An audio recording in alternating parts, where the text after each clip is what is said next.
Good morning, everyone, or good evening stateside. So Lukey's here, whereas everyone else, I suspect they're late, or they don't realise there's a live stream today. Okay. G'day, Lukey.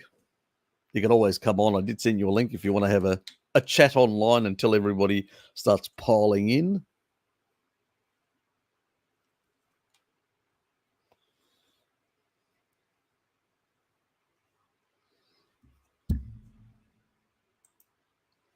G'day, MD. How are you, mate?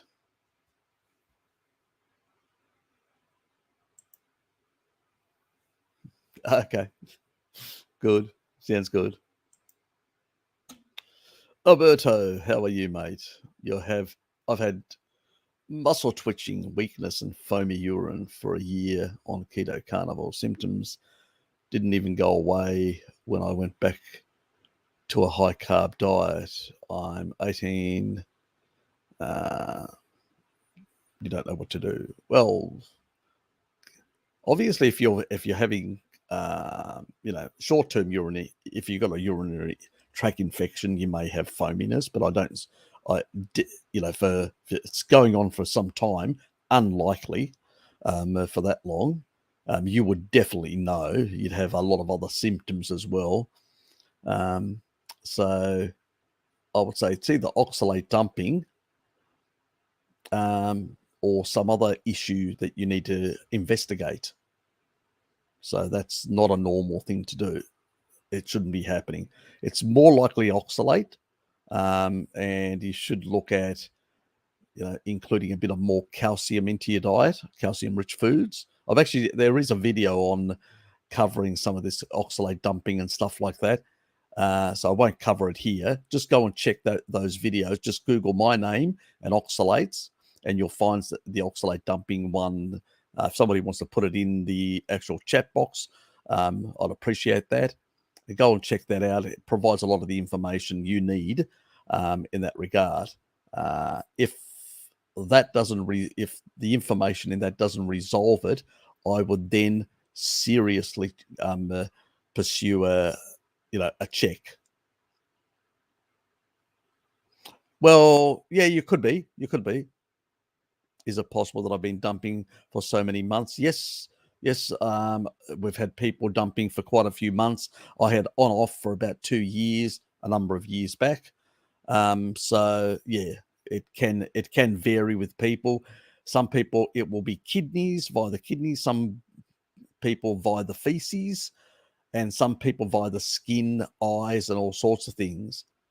In the end of the day, guys, oxalate dumping, none of us have been on an ancestral diet, as I've always pointed out, and when you remove oxalate-rich foods, what happens is the body tries to get rid of the stuff.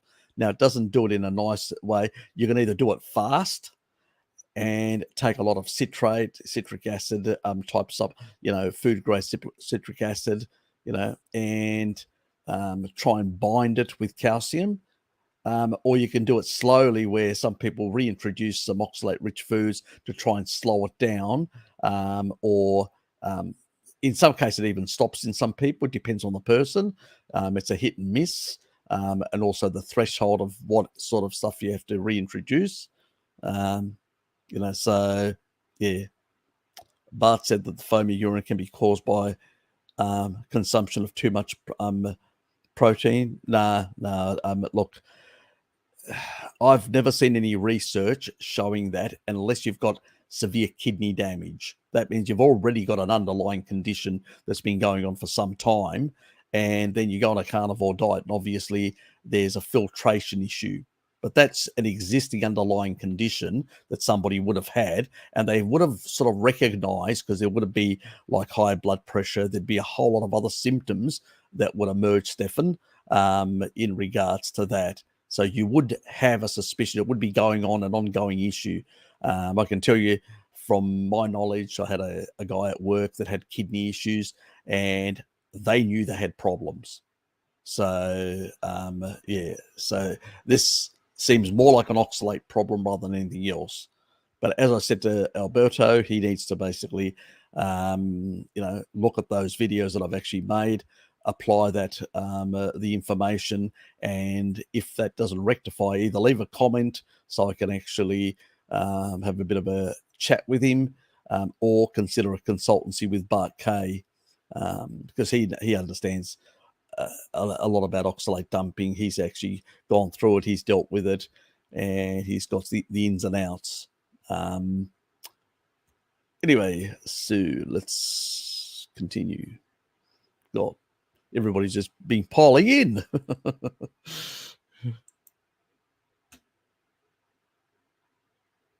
Fair enough. If you just yeah.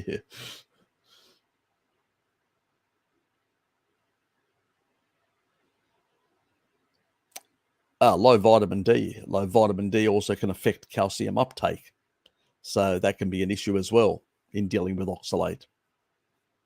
So why aren't you getting out in the sun?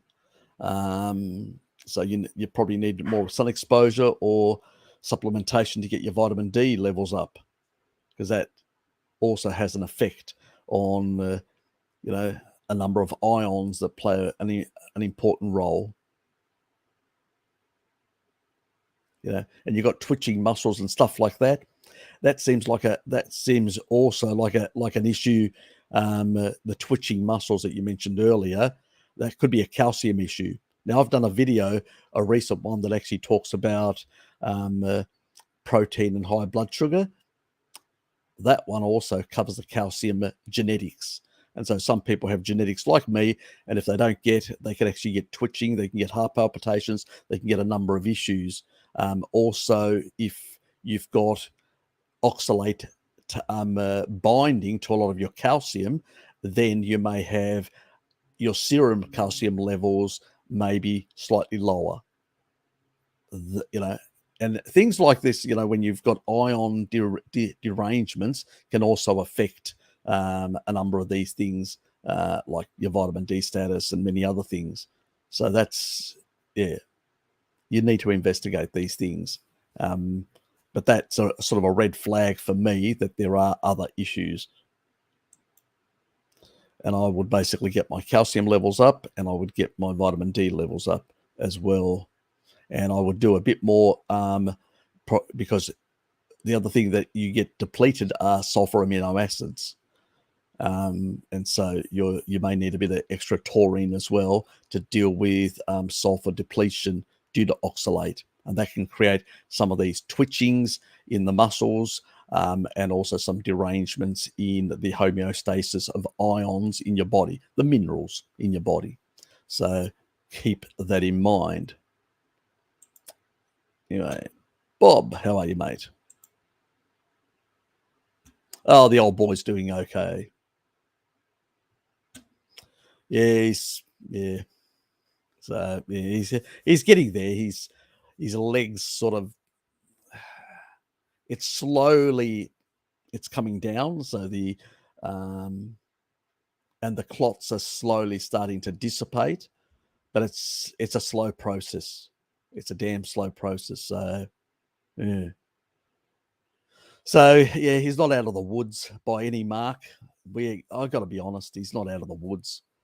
And even though I don't tell him, I'm fucking definitely stressed and definitely concerned about it. So, and that's why I've put his taurine levels up, because if you get any clot that moves into any tissue and causes some sort of blockage and all that, the red blood perfusion that comes back in does a lot of the damage to those to those organs or those parts of the tissue.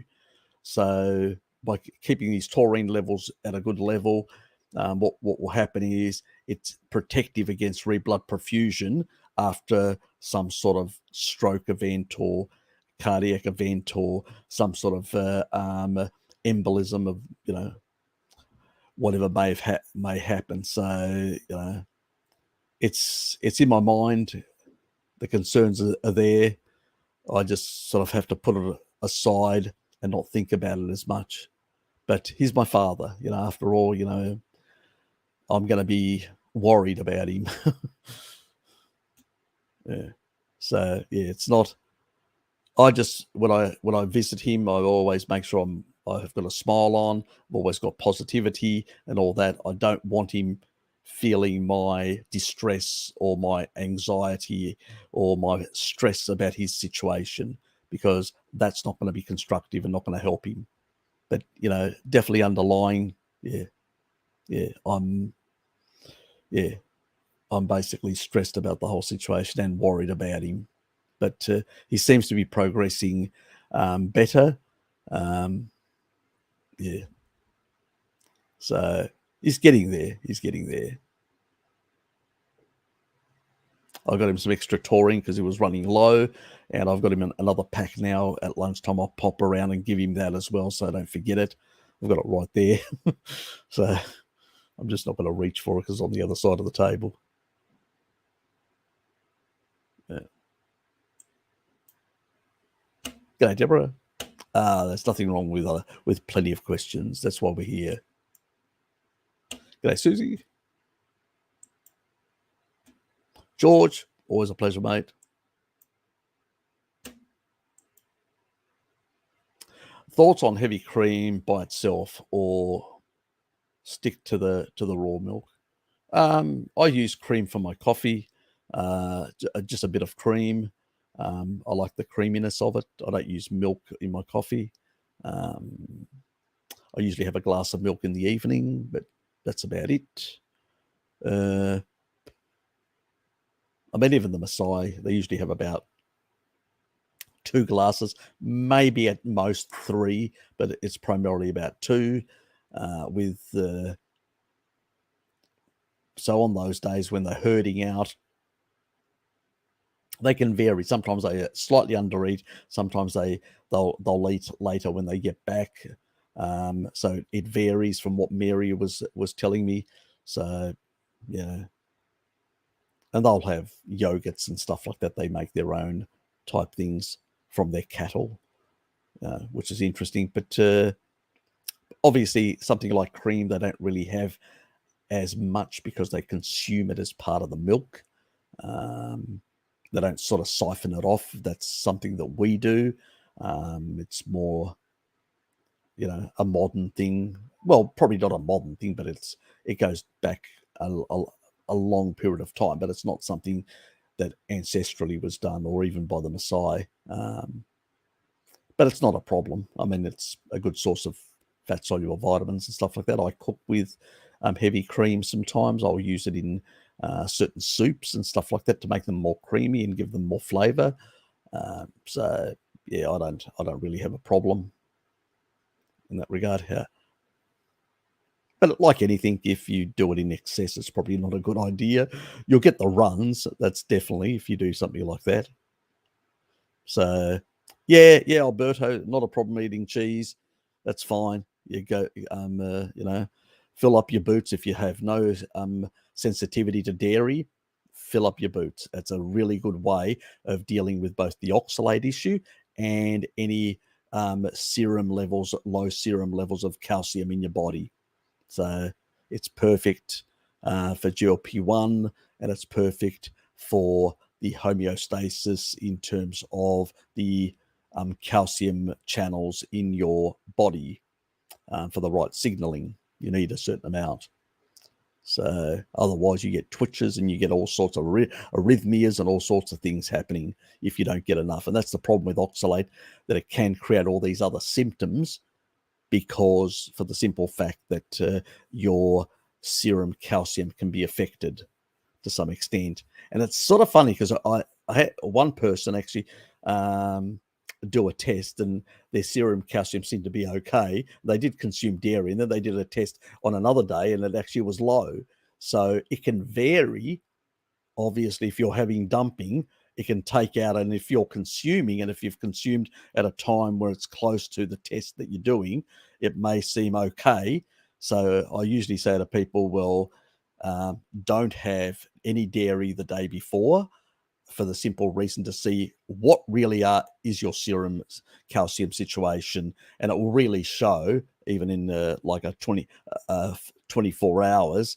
If you've got a lot of oxalate dumping, it will really reduce those levels.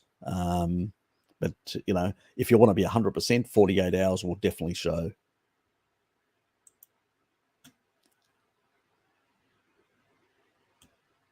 No, that's fine. God, don't worry. That's why I've got that's why I do the live streams for people to ask questions.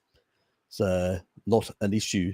Do put the cues in front. Yes, some people have put the cues. Very nice, because it makes it easy for me to sort of just click on people's things so they get their comments up. Bruce up in and Stefan, good to have you here, mate. Both of yous. Best on dairy added fat sauce. I don't find either lard or tallow palatable by themselves. Have you ever tried duck fat? Duck fat is really nice. So I'll actually show you the one that I actually I think I've still got some.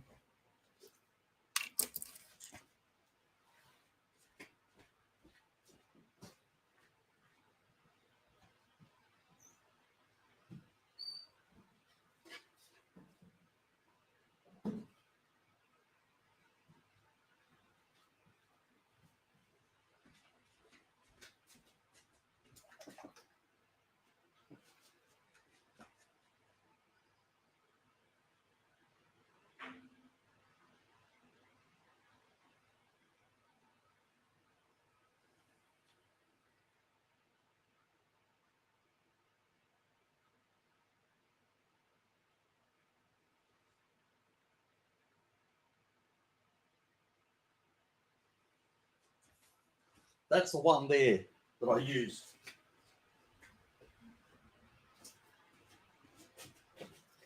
There's the extra taurine that I got for Dad.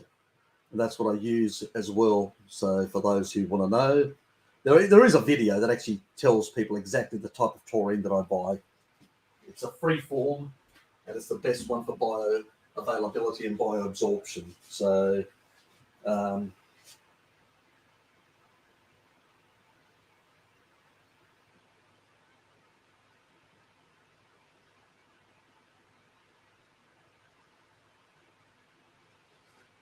and there's I don't know whether you can see that. There's the sort of nutrient content if people want to know. So it's very, as you can see, it's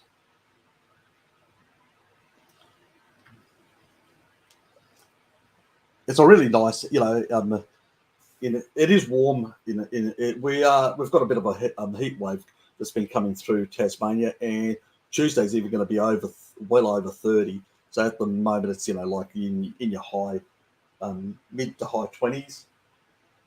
For Tasmania, that's warm. And I've got the fan going.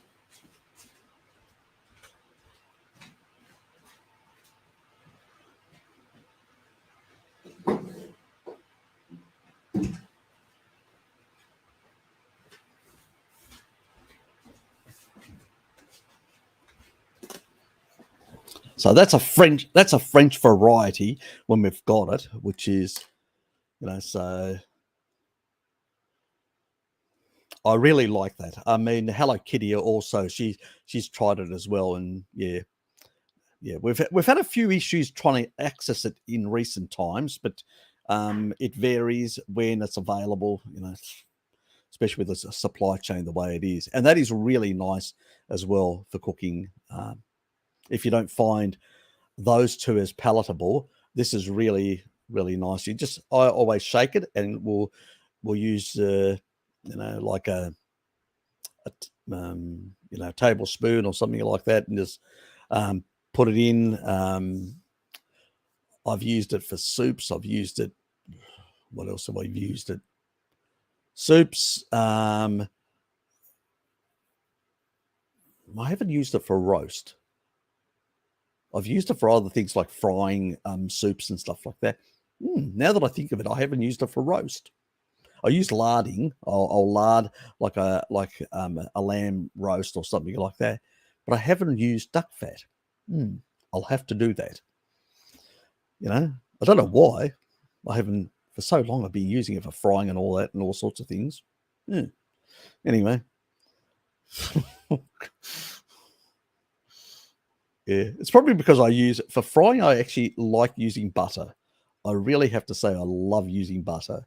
Even for my eggs, I'll actually put in the pan and then I'll put the eggs on top, and I just really like the creaminess that the butter gives to the eggs. It's just it's divine. Anyway, stop thinking about food, Harry. It's too early for that. Yes, we've covered all that. KL, how are you, mate? BDW, Jerry said that you and Bart were wrong about Salad Boy. It wasn't too little protein. It was eating cooked meat. Now he's more raw. He's better. No, that's just nonsense. It's all nonsense. Always has been. Salad Boy was also always under eating protein. We know he actually, had shown a number of occasions where he was eating either more fat or he was basically eating more organs and stuff like that. So I mean, he was doing a lot of that, and he was he's very physically active. And when you are, your protein needs are much higher. So yeah, that's a load of nonsense. So I don't buy any of that. There's also the potential, as I've said, that there is the GLP-1 issue in terms of blood sugar and other issues of that sort. And there is the calcium side of things as well. He may have similar genetics as me, because remember he's got an Italian background, and primarily a more southern one. And those people have got similar genetics to a lot of the Greeks. Pretty much a lot of their genetics are Greek because they were Greek colonies in the south. And as a consequence, he may have also this genetic snip with the calcium issue. So that may also be an issue. Using carbohydrates and raising insulin slightly sort of masks that issue. So it could also be a calcium issue that he's underdiagnosed as well. So it could be, there's two issues that could be at play here that he's unaware of.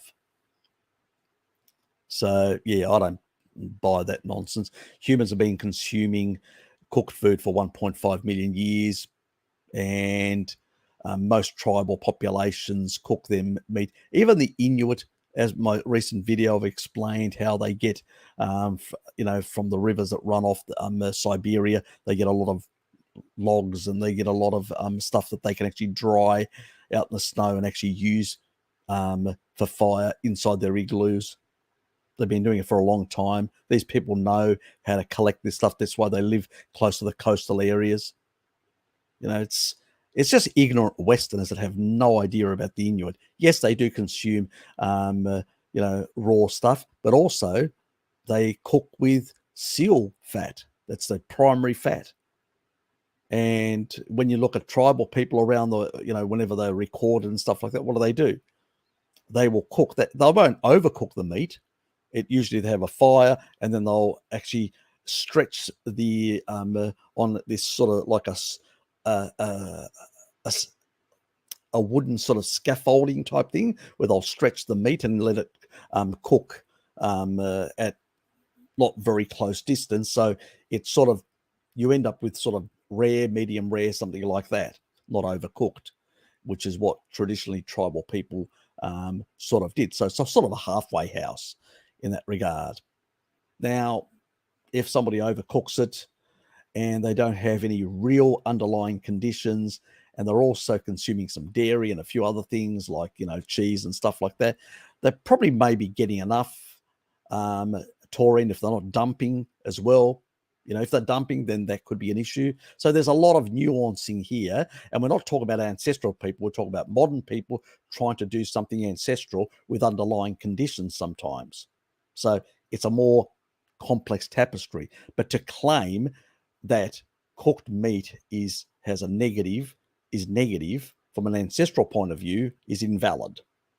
And that's what we're talking about here.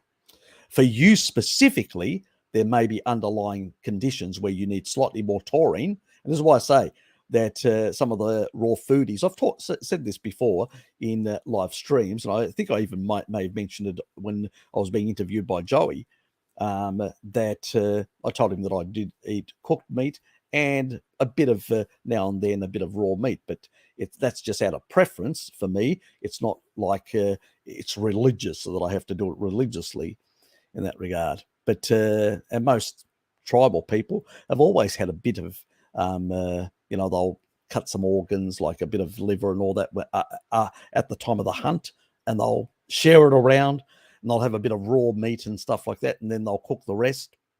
So, this has been happening for a very long time in that regard. But to say that, cooked meat is bad, that's just nonsense.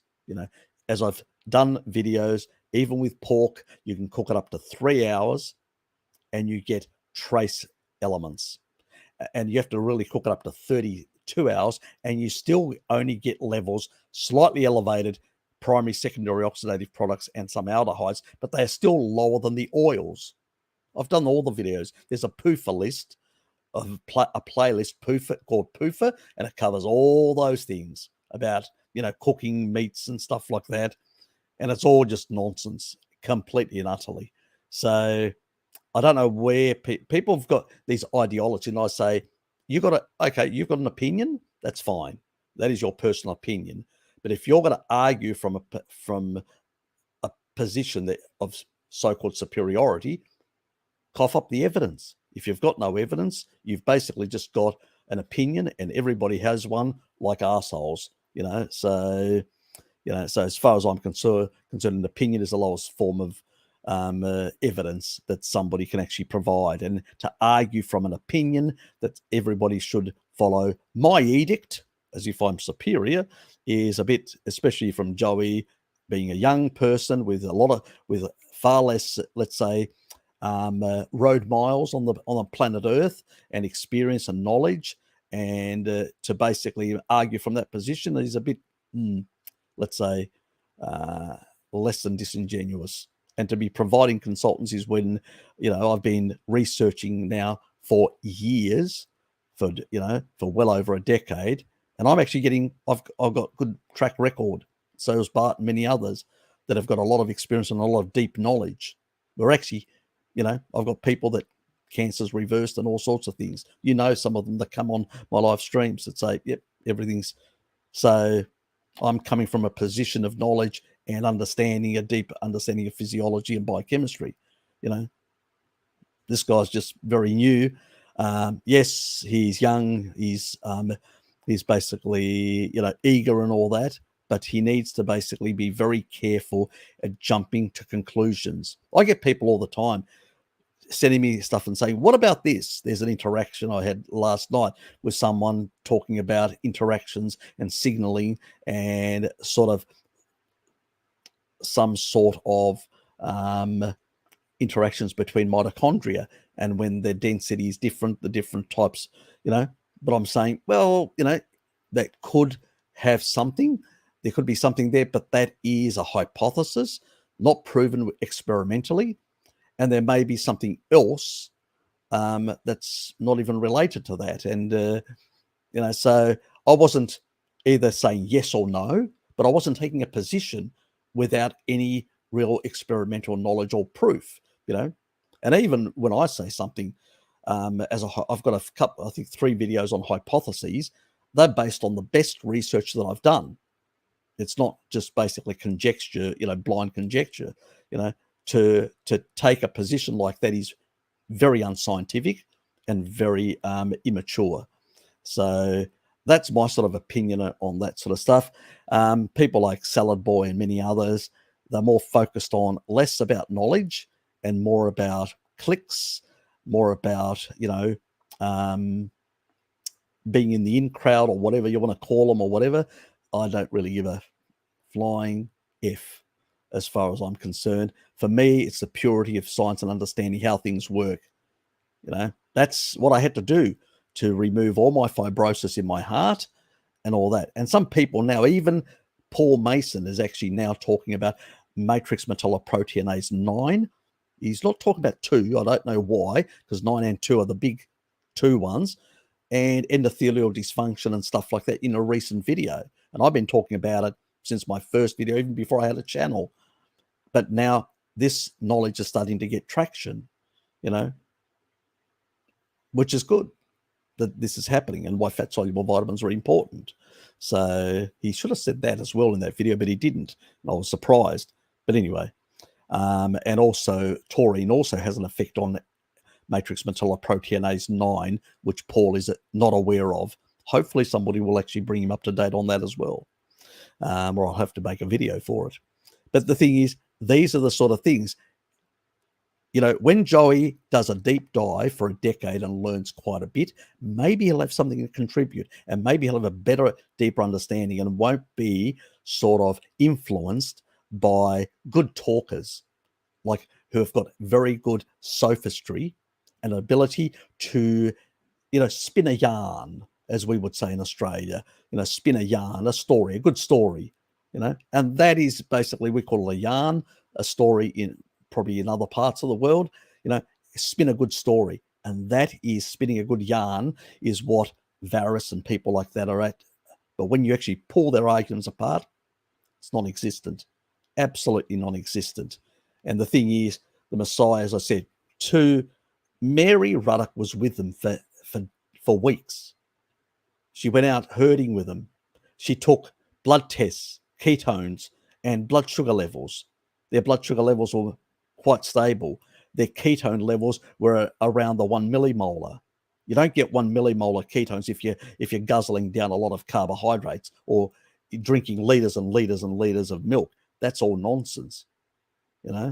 2, maybe 3 cups. And even if you're doing two cups, I mean, if you think of it, full cream, so the actual profile is going to be, if it's going to be less than 3 grams, could be even lower, depending on the animal that you're actually dealing with.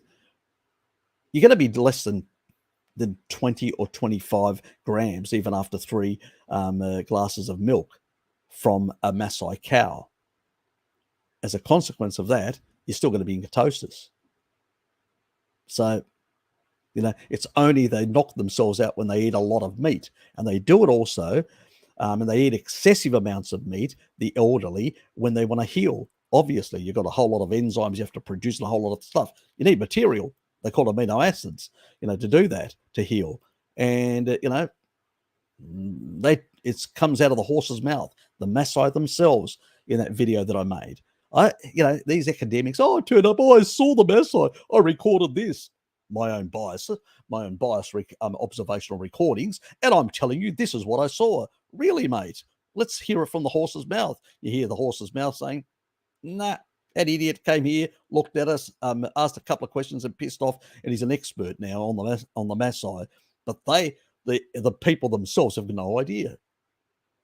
That's the sort of world we live in. Everybody's an expert with very little knowledge. I won't tell you something. This is why I attach all my studies when I actually put a point and show a mechanistic pathway or whatever, and that there is some value to what I'm saying. I provide you with that information. Well, these people it's all they do. And I'm going, well, what's your evidence? In many cases. So, yeah, it's a question of credibility and picking up on these little nuanced sort of pathways. Most people don't look at genetics like I do. I had to because of my own situation. And I'm going, I wonder how many other people are being affected.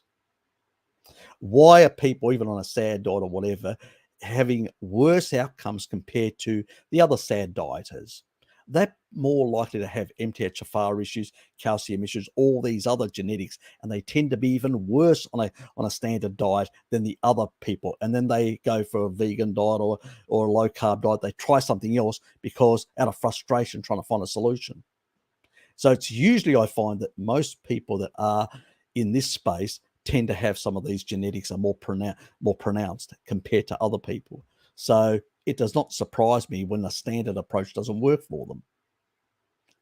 Last 10,000 years of some additional genetic alterations have changed, vitamin A, sort of requirements or from what sources, calcium issues, and a whole lot of other things, choline and whatever else, riboflavin. There's a whole list and raft of things.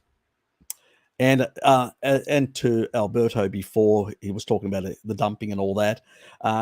Get yourself a supplement of B6 because B6 actually helps with breaking down oxalate.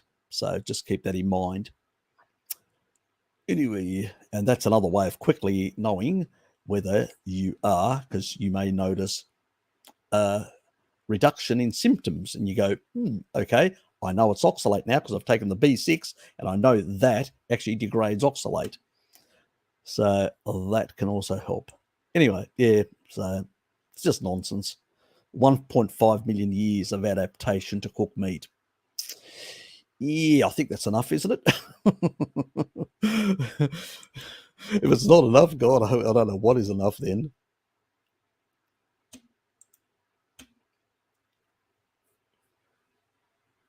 Nah. Go and check my videos I've done on protein and stuff like that. Harry Serpanos protein, you'll find out. Unless you've got really underlying kidney issues pre-existing, yeah, maybe difficult. But my father had kidney issues, and I've got him on leucine supplementation, 6 grams. He had kidney atrophy, kidney damage from his plant eating, plus he had, I'll put Lukey on. G'day, Lukey. Hello, Harry. How are you? Had kidney cancer, kidney atrophy, kidney damage from his, when he went more plant-based in his mid-70s, and then mid-60s, and by mid-70s he started having these problems. Now he's in his, late 80s. So in a couple of days, he'll be 88. So yes. And he's much better, much stronger, bigger muscles. His muscles have increased by 50%. His kidneys have enlarged with more protein and also taurine, leucine, and stuff like that. And his cancer has atrophied, regressed. So, that's right. Meat, leucine, they're really bad for cancer, aren't they? Bullshit. You got to have your head examined. What is really bad for cancer is basically mitochondrial dysfunction, shitloads of deuterium-rich crap. That's what it is, and not getting enough ancestral foods to basically provide strong, robust immune system, which actually kills off cancers. And what is that? Vitamin D, which is a fat-soluble vitamin or hormone, and taurine. Immunosenescence, anyone? Taurine. Where does that come from? Animal foods. So give us a friggin' break. It's just nonsense. This is the nonsense it's been for a long time, and a lot of people have been harmed because of it. And even that lady, the one I'm talking about, the Miss Stuff, the one that I won't mention her name because she doesn't like me mentioning her name. But yeah, where she's went in, had a scanner, nothing, no cancer, and she was in a more progressed manner in terms of early metastasis, and now she's nothing came up, nothing lit up in the scanner, and she's doing deuterium depletion and also taurine and higher protein, eating more animal foods. It's just nonsense. It's just crap. Even the Maasai understand this. They heal their elderly with more meat. It's the question of getting rid of the garbage, alcohol, seed oils, refined sugars, all the high deuterium and highly glycating, highly damaging stuff. Get rid of that, you're going to be a hell of a lot better, and your body's going to work much better as well. And the fibrosis, with high taurine, because it's a biohack that helps with breaking down fibrosis as well, which is what got rid of mine. But remember, in the rats, when they did the 3 month they injured the rat for 3 months, and then after 3 months with high dose of taurine, they fixed their problem. But what's that? Remember, rats, we've got a lower metabolic rate, and so we've got slower turnover of cellular turnover to repair, so it takes longer for us. And the it's 37.5 times difference.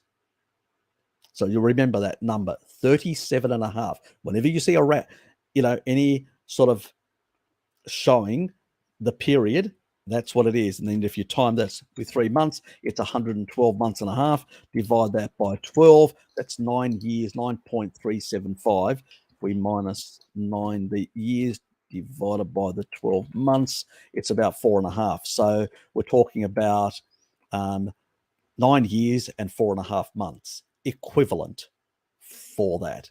That's a decade. And it's sort of within line with our cellular turnover. So that's how long it takes. You want a quick solution?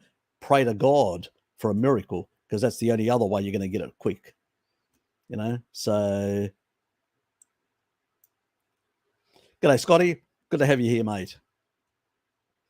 Could you explain how copper can cause electrolyte issues after I eat calamari or beef liver? I get nausea, sweats, high heat rate, and feel weak. And why does taking zinc help? Because zinc balances out copper. That's why. People shouldn't eat excessive amount of, especially if they don't have a good gallbladder as well. Liver gallbladder plays a big role, because excess copper, a lot of different minerals like manganese, and it's actually excreted through the bile. So if your systems aren't working like tip top, that can be an issue. If you're not getting enough taurine to regulate the ions in the body, that can be an issue. If you're under consuming any type of ion, and you're over consuming another in excess, that could be an issue, especially if ancestrally you've never done it. So there are, like, people on the West Coast can tolerate a lot of organ meats. We've been consuming them for a long time, and so it's not an issue. But other people that come from other areas, and I know from friends of mine, they can tolerate far less, so they will get symptoms that I don't. So there is some genetic profiling here as well. Bob, you're probably from a different part of the world, probably Northern Europe, and probably you're traditionally have consumed less of these foods in your ancestors. So you may have different levels of the way you regulate. You may have eaten more muscle meats, so your body's more used to taking in more zinc. And that's like the calcium issue with people being on a pastoral diet. They need more calcium, because the body, normally a tribal person will extract more calcium from the meat with vitamin D. But if have got pastoral genes and you've got those genetic pathways down regulated, you'll absorb less, because the genes don't know that you've changed your lifestyle. They don't care.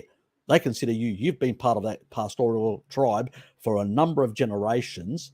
It's like you're balding, once over a number of generations, your ancestors ate inappropriately, affected their scalp health, and eventually, created these sort of conditions, balding or whatever else. And then it takes a number of generations to reverse that with appropriate eating. It's the same thing. You are the descendant of what your ancestors did, and the way you can handle certain foods is going to be slightly different than somebody else. The calcium issue and all these other things, and you may need more of these things. So you got to be cognizant of these things, and it's never a good idea to, why would you eat massive amounts of calamari and beef liver and not make the key part of your diet muscle meat? Even in a composition, a whole animal, if you were to hunt a whole animal, what's most likely you're going to get? More muscle meat than organs.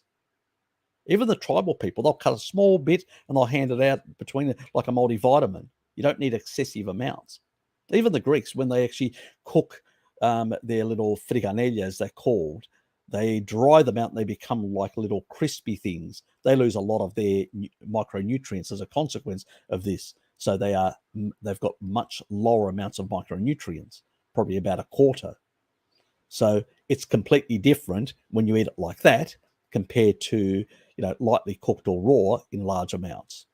You're going to get a different level of potentially over-vitaminosis. Now, some people that have got a lot of deficiencies, and when they do consume some organ meats and all that, they actually get a big buzz. They really feel great. It's a bit like Terry Walls, who has MS, and she started eating organ meats, and she was so deficient from her plant-based diet that it really just transformed her life. And so she started eating foods that were rich both in copper, zinc, a lot of the minerals, organ meats and a number of crustaceans and seafood and stuff like that. And what happened was immediately she was able to get the nutrient density in. Now, if she continues doing that, I think she's cut a lot of the organ meats. She's lowered that intake at this stage, which is probably a good idea. But if she was to do that for a very, very long time, that could be a problem.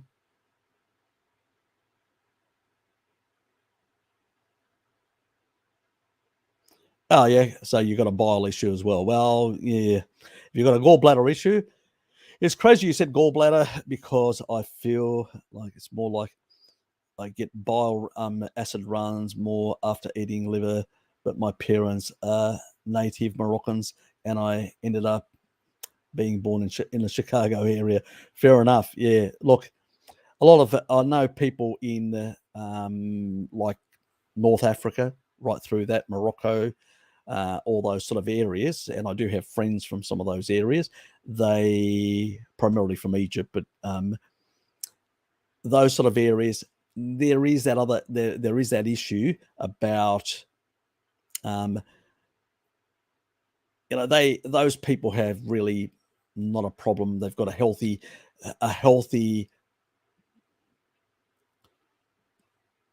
organs that are functioning well. They use they have also certain high herbs and bitters also that are actually, a bit like milk thistle and stuff like that. These sort of things, they have some of these things in their diet also that also help with, with the liver and stuff like that. So there's a lot of nuancing when you're talking about that. Yeah. Look, the Berbers, if you're related to some of the the North African people, they also have some of these calcium issues because they were all also pastoralists. They also consumed a lot of dairy, so that can be another issue in itself. I always sometimes forget about, there are a lot of pastoralists. You've got pastoralists in Central Asia, in North Asia, Northeast Asia. You've got pastoralists in most of the Middle East. There were, camel herders. Camel milk was and meat was one of their primary source of food for a very long time, until they started building cities and were able to, with spice trades and other things, they were able to import. So yeah, definitely your ancestral genes are definitely more pastoral in nature, if that's your background. Yeah, definitely, Bob. So yeah, those could all be issues in themselves, because sometimes calcium homeostasis can also affect some of these other ions as well, because of the calcium channels. So they can actually derange some of the other ions in your body. So there's a lot of things like that can go wrong in messing up electrolytes and messing up other minerals in the body. So yeah, I find that people, when they put in enough calcium-rich foods, a lot of these funny symptoms that they have go away, and they can seem to tolerate foods like liver, like calamari. But still, I wouldn't consume large amounts, because none of us ever did, so we consume small amounts. This sort of modern day thing where, and even kukuretsi, which is all the organs cut up and wrapped in with the actual. I've shown a video before in one of my earlier live streams, and I've put it up on my community page. I might put it up again so people can see how to make it. That gives you a very mixed profile of a lot of different, and you don't get, it's not like liver centric. This liver centric is sort of this modern day nonsense that emerged in the carnivore community, and there's a whole lot of liver supplement companies, and that's the reason why it's so much pushed. But I've considered it nonsensical, even amongst people that did consume a lot of organ meats like my ancestors. So I've never really understood this whole nonsense about liver pills. I've never bought liver pills, and I've never eaten large amounts of liver anyway. It's occasionally here or there when I do it, and it's like more like a multivitamin for me. I'll have my fortnightly multivitamin of and it's not a massive amount, and usually I cook the buggery out of it, and I'll make strips and use rosemary, which gives it a lovely flavor, but at the same time it depletes a lot of the minerals out of it, which is good because I don't get too much copper or too many other things in that regard. And so yeah, look, there are traditions, and I think the way people cook things, there's probably deliberate reasons so they could actually eat a bit more in quantity because they were trying to get rid of the too many, because there's an excretion rate for all the different minerals. Now, obviously, there's another thing. If your organs are not working well, if your liver's not working well, your gallbladder's not working well, your kidneys are not working well, things are not working well, filtration, and in particular, if for whatever reason you've got like oxalate dumping or stuff like that, that can actually deplete things in particular like taurine, which is an osmolyte, which regulates ions, minerals in the body, then you could have a problem in bioaccumulating. This is what happens to a lot of vegans with bioaccumulation of copper. Basically their levels of taurine are very little because they don't eat it. They don't eat animal foods. And they usually get a lot of these sort of funny symptoms as well. So anyway, yep, we've sort of covered that earlier. But anyway, yeah, you still need to do a consultancy to work out properly for every individual, because there could be similar symptoms but different causes driving it, or multiple causes driving it as well. It's just the nature of the beast. You don't really know how many factors could be at play. Anyway, I suspect insulin resistance is the reason I'm not losing weight. 4 months on Carnivore with milk and cream. Can't get ketones above 1.6. Fasting blood sugar is approximately 5.4 in the morning. Okay, that's a bit on the sort of the higher side you're getting, Susie. Have you tried the priming approach? That means increasing the amount of intake of nutrients and then doing a sort of a cut. What it does is it lifts your metabolic rate. Sometimes what can be, there's 3 possible factors. 1, your metabolic rate for some reason is in the toilet, and it may have been pre-existing and sort of hasn't really sorted itself out. You're still healing. So there could be a number of things like that. 2, there could be another factor that's actually affecting your insulin, not related to anything you're doing dietary-wise. Hydrocarbons in the atmosphere, so if you're in a polluted city, can affect your insulin and blood sugar levels. Things and other things in the environment, mold could have an effect on blood sugar and insulin. There's a lot of things that can actually interplay. Once you get away from those environmental factors, your body starts working properly. So I don't know what your environment is like. That's another factor. And the third one could be mitochondrial damage after many years of doing inappropriate things, especially high seed oil consumption in particular. And if you've got that, then what happens is when you eat a bit more protein, you tend to raise your blood sugar much easier, and you're less efficient at oxidizing fat. So there's a number of things, and the sort of leptin resistance is another possibility as well in all those derangements which Bob mentioned. Yeah, but it's unless you play around with things, you won't know. And you may need to consult with somebody like Bart Kay to basically get to the, because there's a lot of tests that need to be done and stuff like that to work out exactly factors. And you also have to do like a consultancy to do a bit of a review. What's your life like? Things around stress levels, a lot of things, because stress also can be another factor that can actually prevent you from losing, weight, and that's a psychological thing, but we ignore, so. Yeah, so there's a lot of factors that could be at play. Taurine really helps at night, lower your stress levels and your cortisol levels. So if taking a bit more, I find that some people, they, don't eat in the evenings as well. That's another no-no. Eat in daylight. Try and restrict your eating between the hours of 11 o'clock in the morning to 6 o'clock at night.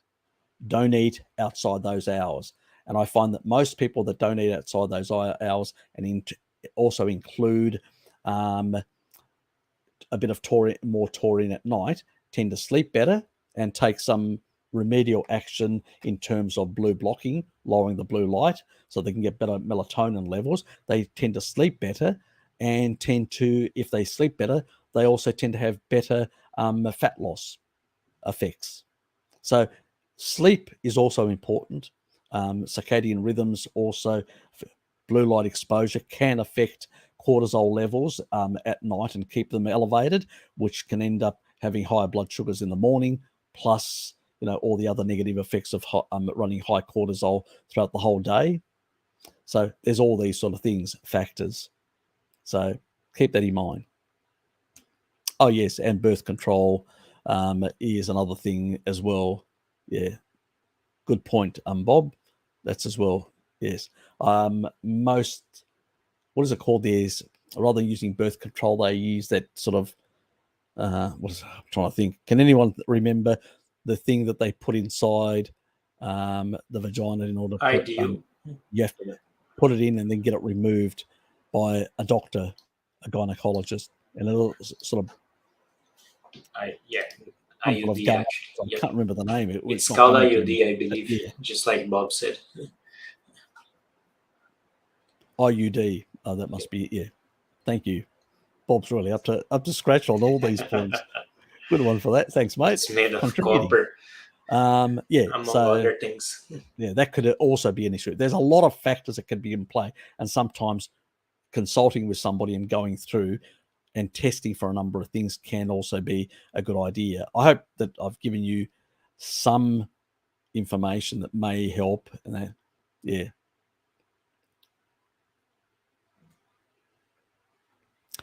Anyway.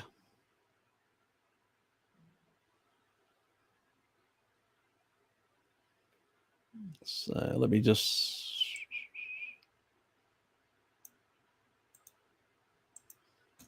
want to see that birth control study for a sec, out of curiosity.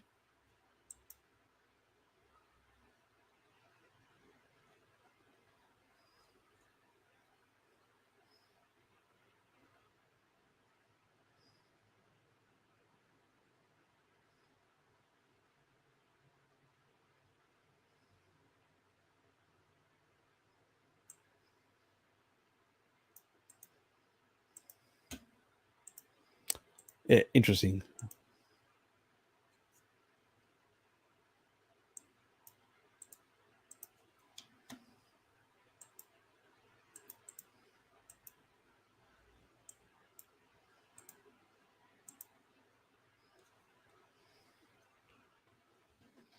Anyway, let's move on.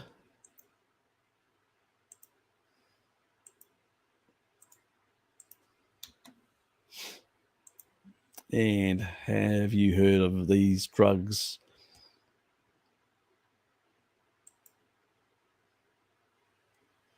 So are these all for, are you immunocompromised in some way? They sound like it.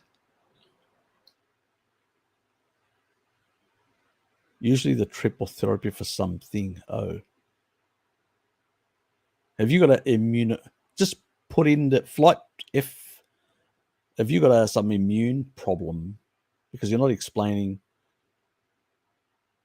Because I know one of them that actually is involved in immunotherapy and stuff like that. But yeah, I'm not well, actually, even the last one as well. But yeah. Yeah, that's just for inflammation and stuff like that. But so, but are you immunocompromised? No, can you just put, yeah, it was for my aunt has kidney transplant. Okay. Yeah, you need to actually make that clear that kidney transplant, because immunocompromised can mean anything. It may not be. You may need to suppress the immune system for other things, not only for transplants. Okay, so that makes sense. Okay. Usually, yeah. Okay. And what brand of HCl? So is this for you or your auntie? So, there's one on. I can't remember it now. What is it called? There's one. Do you remember the one that on the iHerb, the HCl one? I just cannot remember the brand now off the top of my head. Anyway, I remember the vitamins only. I'll have to look it up. Give me a sec. Okay, iHerb. Been a while since someone asked for that one, so I have to note it down again. That's what I forgot. I've taken this off and I'm not even listening to you. Yeah, I'm having one of those. I figured something was weird. I'm in my own world. No, but I was just saying I need to add that to the list. Yes, I had a blonde moment. There you go. I just lost all my blonde subscribers. I think they'll forgive me, hopefully.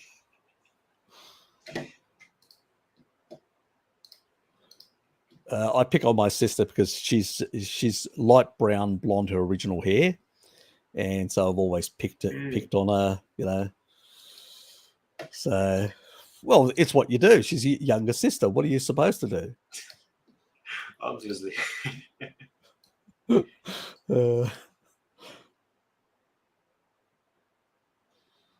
Yes, if she finds out about this, she'll probably send me a rude email or.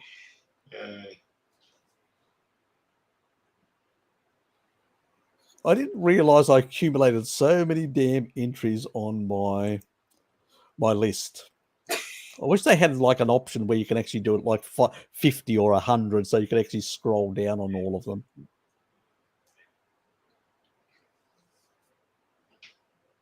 Not that.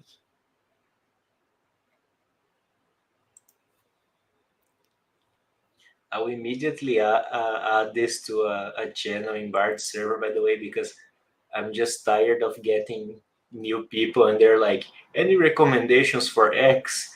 And I'm like, oh God. Okay. Someone just give them the link for the stuff Harry's recommended. Oh yeah. So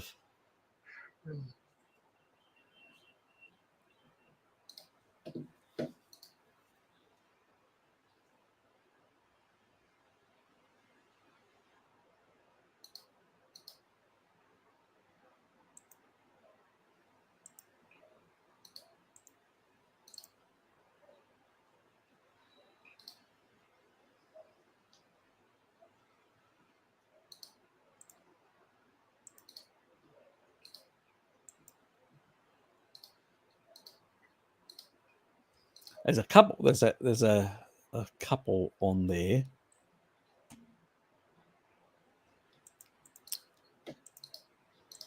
I'll actually stick all three of them. Oops.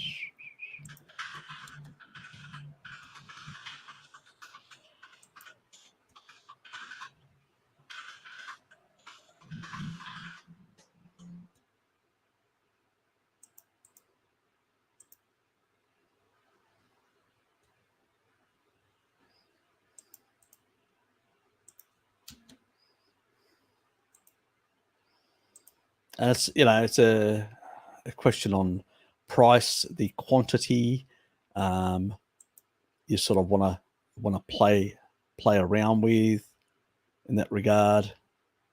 The manufacturer, whether there's something that you've got like a sensitivity to inside the sort of, because people do have different types of sensitivities to certain things.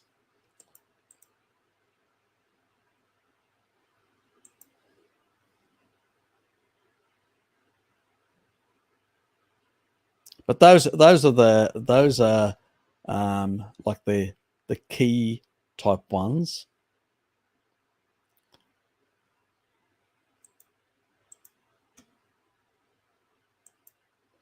I think I used this once, or somebody told me about that they used it once.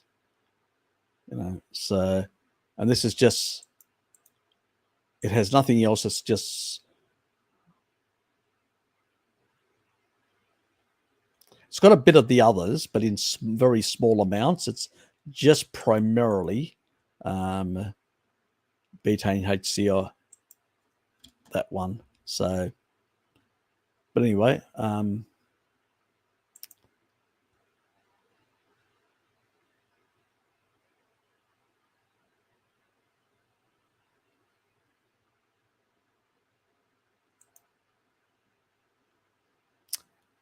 anyway, we'll leave it at that. I don't think there was any other thing that person. Now with kefir, I can't help you there with kefir. You may have to try and actually see if you can source the kefir granules. I found them from a company in Tasmania that was up. What is it called there? There's an area in Tasmania. It's called it's sort of changed there now. It was the old showground. They used to have like an area there where they would do like like a market type thing. And there was one person there that was actually selling the grains, so you could actually buy them in little packs. That doesn't exist anymore. So I've lost my source as well. City Organic also had, and I used theirs for a period of time. They no longer carry them. So I've got no idea how to get them in Tasmania anymore. There's a company on the mainland in Melbourne. I'm trying to remember what they're damn called. They're a bit like the Spice World down here in Wellington Court in Hobart, but I think they've changed. They used to be called Spice World Victoria or something like that. I think they've changed their name now. Somebody told me that they've changed their name. Not sure. Yeah, but you don't want to get, you can actually buy like commercial kefir and all that, but it's not exactly the same. The best thing is to actually get proper kefir granules if you really want to do a proper kefir, and with milk. And I also combined a broad spectrum of the lactobacillus strains, because we love the acid-loving bacteria to populate and protect ourselves. It's what we get when we come out of the birth canal. I'm going to add that to a list of videos that need to be done. I have asked, Vivid Mouse, Richard. Well, he's actually promised me. I'll have to contact him and find out what the hell he hasn't been on the Zoom now for a week. Paul told me. I spoke to Paul last night, and I need to find out if he's going to make that video or not on kefir. If he's not, it may force me to do it. Which is, I don't like doing cooking stuff or anything like that. I don't want to be known for what I eat in a day or cooking this or cooking that. I just don't want to do that for personal reasons. Because then other people will start asking me, oh, can you do this and all that? And I'm going to go, no, F off. It's not my style in what I want to do. So, I would say there is, if you go to my community page, do you remember, I think, was it November or December that I actually put on a community post, a lady that was doing kefir? There was a little video there and a lady that actually showed how to do traditional kefir. Might have been November. It may have been November. So Yeah. what you'll have to do is go to the community page of my channel and scroll down until you find it somewhere in November. Now, I've posted a lot of things since then. So, yeah. So you should hopefully find it, and it will actually give you a proper, how to do it properly and stuff like that. You know, I don't consider myself an expert in that regard. I follow that sort of recipe, but I've actually sometimes neglected to do it properly, and sometimes I've had to go and actually find the kefir grains again. So yeah, so I'm a bit. I'm not the best expert when it comes to cooking and doing these things. Sometimes I really get things all over the place and stuff up. But that is the lady that really shows you exactly how to do it properly, and that's probably the best way to go for that. And if I remember with kidneys as well and stuff like that, to improve kidneys as well. Taurine actually helps. So if she's not on taurine, but remember there is the blood pressure issue, and she may be on blood pressure meds. So she can probably tolerate up to 2 grams, no more than that, unless she adjusts her blood pressure meds, and up to 2 grams, she's still going to get some benefit in the long run as well. Anyway, because most people under eat animal foods, which is just the reality. G'day, mate. ORX logs or 27, something like that. ORX logs. Probably not pronouncing it right. Sorry about that. Could you speed up fat loss by consuming a higher ratio of protein to fat? Also, good morning and happy. Yep, you can. You can. Definitely can do that as well. As long as you're fat adapted, I always say to people, be fat adapted before you do that. So the quickest way to fat adapt is fasting. Do a bit of a fast, fat adapt, and then you should basically, most people, if they've got good mitochondrial function, all that, there is a video in my hypothesis videos where I talk about people that have got stored deuterium, and as they actually fast, they release that deuterium, and that could be a problem. And that could actually cause more mitochondrial damage, which then could create that third issue that also Susie said that may be my issue. And so when you're losing fat, you could be causing more damage than good. And by eating fat over a long period of time and not worrying about, your body composition, but more about your health of diluting deuterium in the body, may be a better strategy, and then losing fat at a later stage, a couple of years' time. So that's the other thing, because you do swap in and out fats in the fat cells.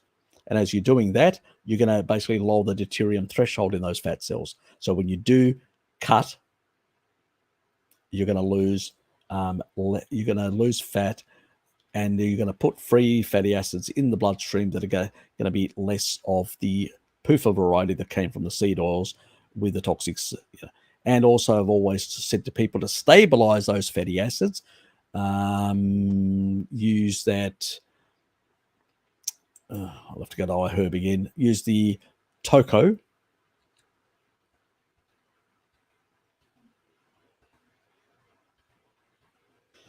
For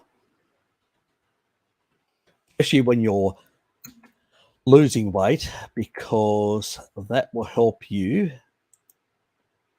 That's a low dose. It's a B complex, but it's a low dose amount, so it's not going to cause any issues, and it actually helps in sorting out the fatty acids that are coming out of your fat cells that may have some damage to them, and providing some electron doning and stabilization of those things, so you don't get the oxidative stress when it goes into the mitochondria to be oxidized. And then all you have to deal is with the deuterium issue. And there is a dilution issue, whether you're doing it with other fats over a few years before you do a cut to lose weight, or you use deuterium depletion water to basically accelerate the you could say the dilution rate to basically be able to do it at an earlier stage. So depends on how much of this you've got to be able to spend for the deuterium depleting water, because it is expensive. So that is an issue. Is eating too much meat really bad? We've already covered that. Nope, definitely not.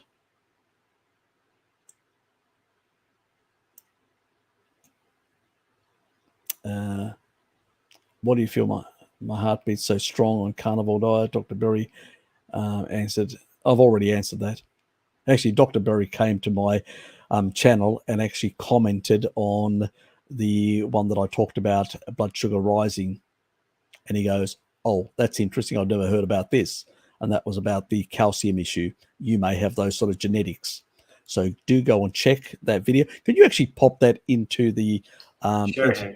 Yeah, because people need to basically, if they haven't seen that, that may be a big insider that if they, can sort out their situation. The information is already there. Yeah, I'm glad that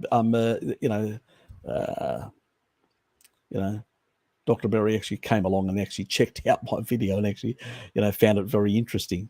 And it also covers GLP-1, because that was the other issue as well, why people are running, different levels of GLP-1 on carnivore diet. Obviously, it could be a calcium-related issue as well. A certain prophet, known as Ray Pitt, had already noted in his blog that many people in countries with access to milk were actually they had much lower rates of obesity. So I guess even he was onto something. Yeah. Even he, anecdotally, had realised that the calcium issue is a problem for a number of people, and that's why he also promoted dairy for that purpose, for the calcium. So it wasn't, it wasn't wrong on everything. I mean, let's be honest, but he didn't know why. What I provide there is evidence why. The genetic adaptation to a pastoral diet. And then it all makes sense. Then it all clicks for people. Exactly. My oxalate dumping symptoms are peeing at night, vulvar issues, and intermittent diarrhea. Yeah, a number of people are having the sort of the diarrhea issues as well. Yeah. Yeah, you should, and calcium as well. And salt as well plays a role, because what salt is doing is going to take up more of that the fluids in your colon, and are going to reduce the diarrhea effect as well. So the combination of the two can actually have that effect. You will notice if things are getting better and then all of a sudden you start getting constipated, it's because you're really taking excess amounts of both of those nutrients, micronutrients. It can go the other way. Went for Necrokitty for a while until she brought in basically then the lactobacillus and all that, and sorted everything out because they do play a role in some of the degradation and stuff like that. Can we rely on melatonin versus D if we live? I don't like people using melatonin. I believe that melatonin supplementation, a lot of the brands are very inaccurate. They're not required to actually provide the right dosages, and can actually create a lot of issues in terms of your own endogenous production. So I'm very cagey about using melatonin I would rather people use vitamin D, but beyond that, and obviously use vitamin D in the midday, not in the evening at all, because it will actually inhibit melatonin. It'll actually have a negative effect on melatonin. So you don't want that, because outside circadian rhythms, you actually cause a circadian mismatch. So the best time to take vitamin D is between 10:30 and 11. Or slightly a bit earlier than that or a bit later than that is fine, but try and actually get it in that midday period. Definitely don't take it after 3. So, but the best ideal time is 10:30 to 11. Now on the melatonin side, Stuart, I would consider what's your, are we blue blocking in the evening? That's the other thing. So and I noticed Bart, because I came in at a later party, was talking a bit about blue blocking as well, which was good. We need more people in our community to talk about that. And he was also talking about quality eyepieces. I mean, I paid for mine close to $100, the ones that I wear in the evening, and they definitely block, because it all goes amber. I don't get any blue light coming through. It all amber. It's I'm used to the color now. It doesn't bother me. But in the first put them on, everything went amber. You're looking at images or photos or whatever. You can't really look at photos or family stuff or stuff like that in the evening, because it all just looks amber, and you go, oh God, I'll check out this or any notifications that I get on social media from my family members, my sisters and whatever. I usually just watch them in the daytime when I'm not wearing the blue blocking glasses, rather at night now. So you've got to get quality blue blocking glasses. And also, if you want to amplify melatonin, the best way to do that is taking taurine in the evening as a supplement. That's the best supplement to take, because it actually lowers cortisol and amplifies melatonin. Because that's the other problem. Taking melatonin with elevated cortisol is also a problem.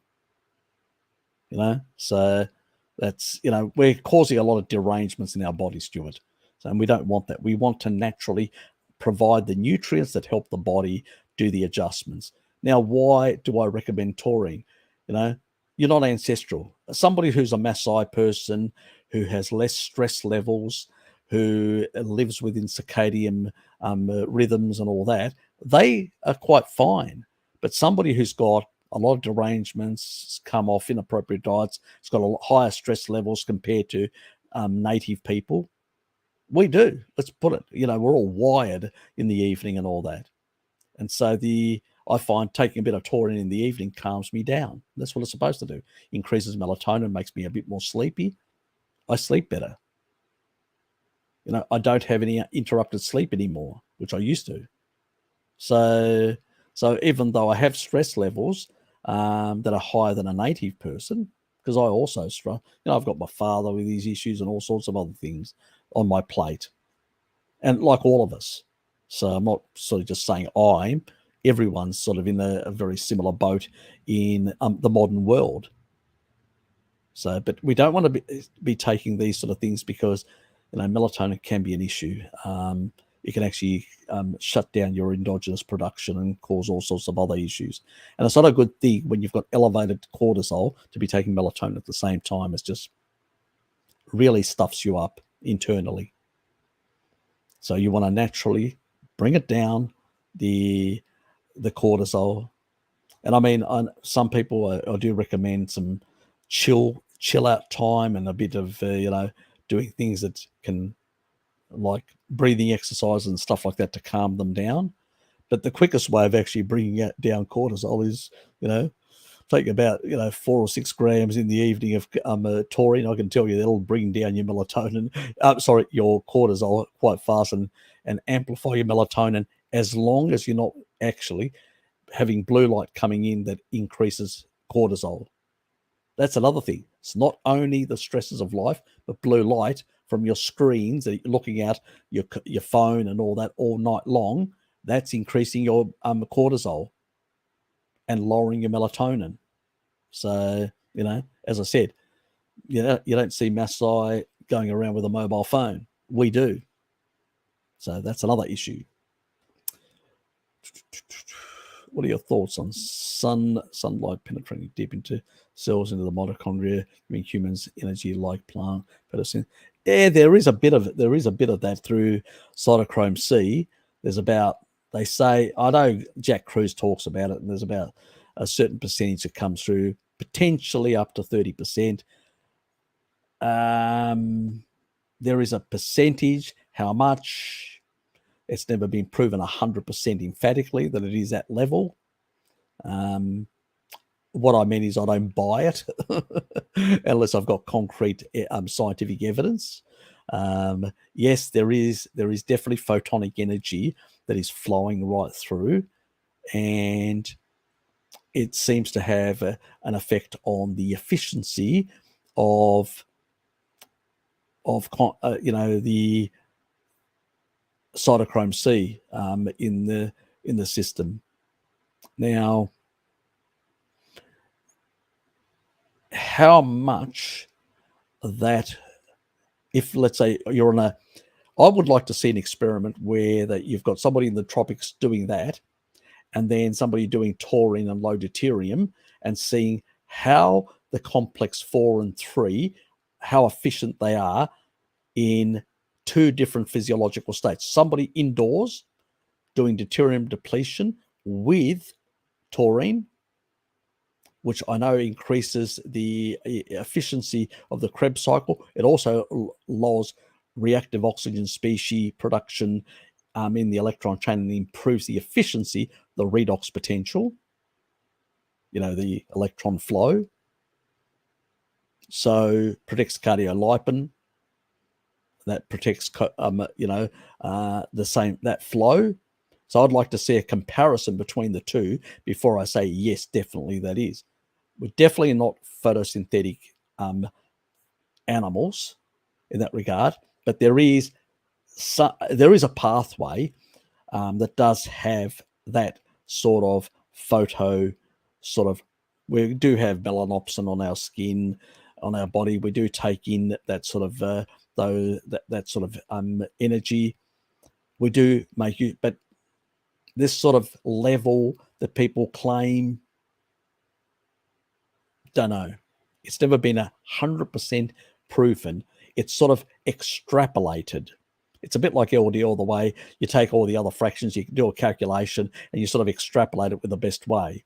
Well, that's extrapolation. That's not actually measured. And it's the same thing with this. It's not actually measured empirically. So, yeah, it has an effect, but how much? It's more out of extrapolation. I'll wait until the real research comes in where they can actually do something with either a single cell line and they're actually able to measure it accurate. Maybe nanotechnology will give us the ability in the future to be able to put little probes in and be able to do really detailed, analysis and detection of exactly how much. Maybe then we'll know. We'll see. Yes, but I wouldn't become a breatharian at this stage. You're likely to waste away and die. I just envision the sickle people getting injected with nano machines to monitor their caloric expenditure. Yeah. It's damn crazy. G'day, Zach. Yeah, it's just crazy. Yeah. It's a bit weird. Look, if she's eating a lot of meat and she's eating a pretty clean diet and all that, she's probably getting more than enough. 2 grams are probably fine, for her in that regard. I know that there are some carny women that have been pregnant and have been doing a bit more than that, like 4, and that like that. But they've had also, some have been doing even higher than that, but they've had some other issues where they, if you've got gestational diabetes and stuff like that, obviously the clearance rate improves. So I've had people transition with gestational diabetes consuming more fat to get the energy, and then using taurine to sort of lower the blood glucose levels. Because it acts a bit like metformin at a certain at a certain level. So if you increase it, what it actually forces through the Krebs cycle, it increases the efficiency by 30%, and it actually forces more of the pyruvate into, from pyruvate into pyruvate dehydrogenase straight into the Krebs cycle, and it bypasses the lactate pathway. So which is important in clearance rates, because when with lactate it'll go back to the liver, get repackaged and re-exported out. You get additional sugar coming back for the system. So it depends on people's circumstances. But if she's doing at least 2, that's good. She's doing some meat, which is probably getting at least half, maybe another gram from that. There's probably 3. That's not too bad. That's pretty good for most. She's doing much better than most pregnant women. I'd have no problems with her adding an extra gram or 2 that, as long as she can tolerate it. Because some people have sulfur issues. They can't deal with sulfur as well. So that's why I'm cagey on recommending too much, unless I know the person and they are, putting stuff up and saying, I'm going, well, try this, and then come back to me. And they'll usually come back to the same comment, or they'll send me an email and they'll say, well, this is what I'm getting as symptoms. And then I'll say, well, you may need to get in choline because you need a methylate excess. You may have a genetic reason. There's a lot of different nuances, and just blindly just recommending things without knowing the person, I'm not prepared to do that. But it's a matter of, you're doing your own playing by ear. Extra taurine is not going to be harmful. It's going to be good for the baby. It really helps in brain development and, for a lot of functions in the body. Actually, mummy's milk provides massive quantity. Actually, the quantity that a child gets in terms of taurine when it's breastfeeding for the size of the baby is much higher than an adult person requires without any health problems. So that's how important it is. So I have no concerns how much.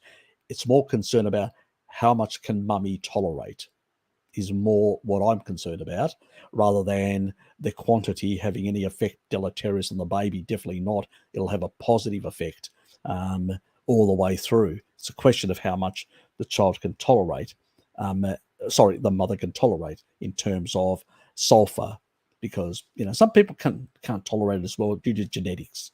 So I'm always a bit cagey recommending really large quantities. I always say, for most people out there, go for 2 grams. That's not going to be any problematic.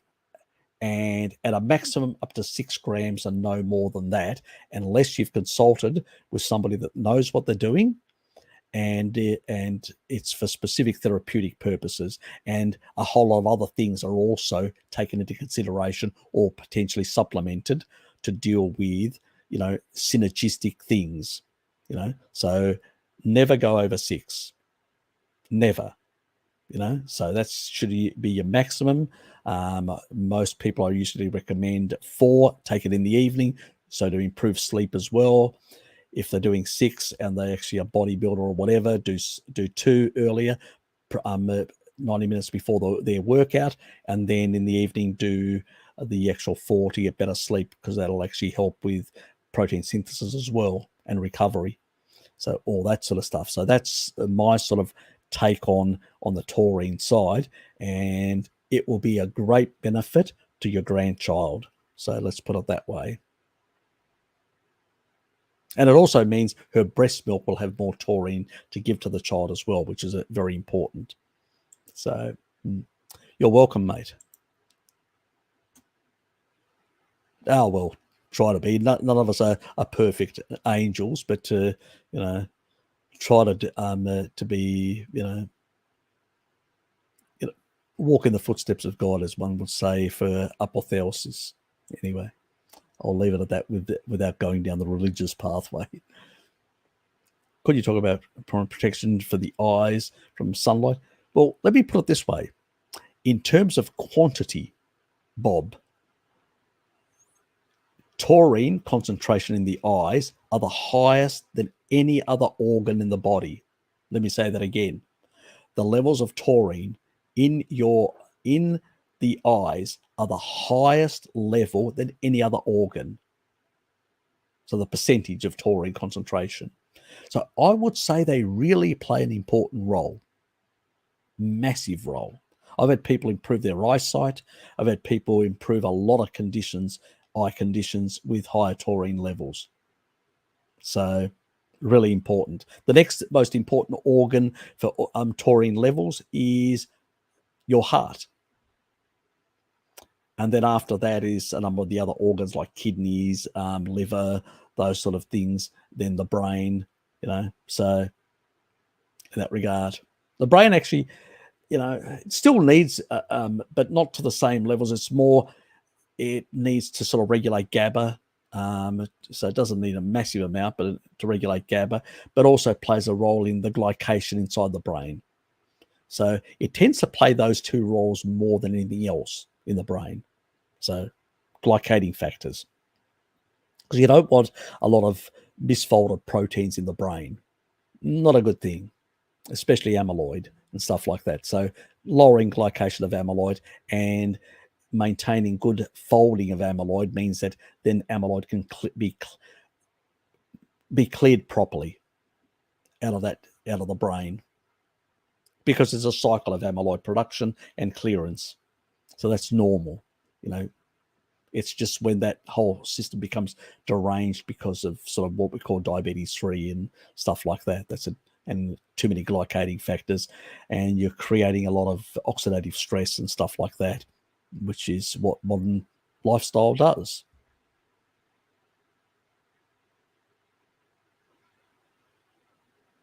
Not sun gazing. I don't recommend sun gazing. No.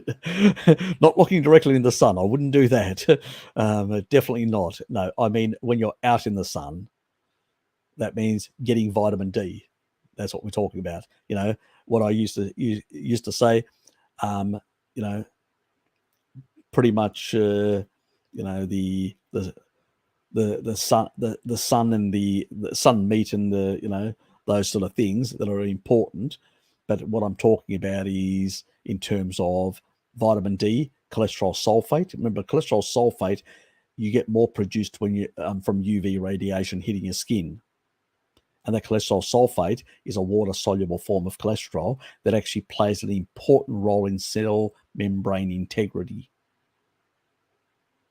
So, so it's important that we get outdoors. A lot of people indoors, too many hours, you can still produce some in the body, but not enough as you would from UV on the skin.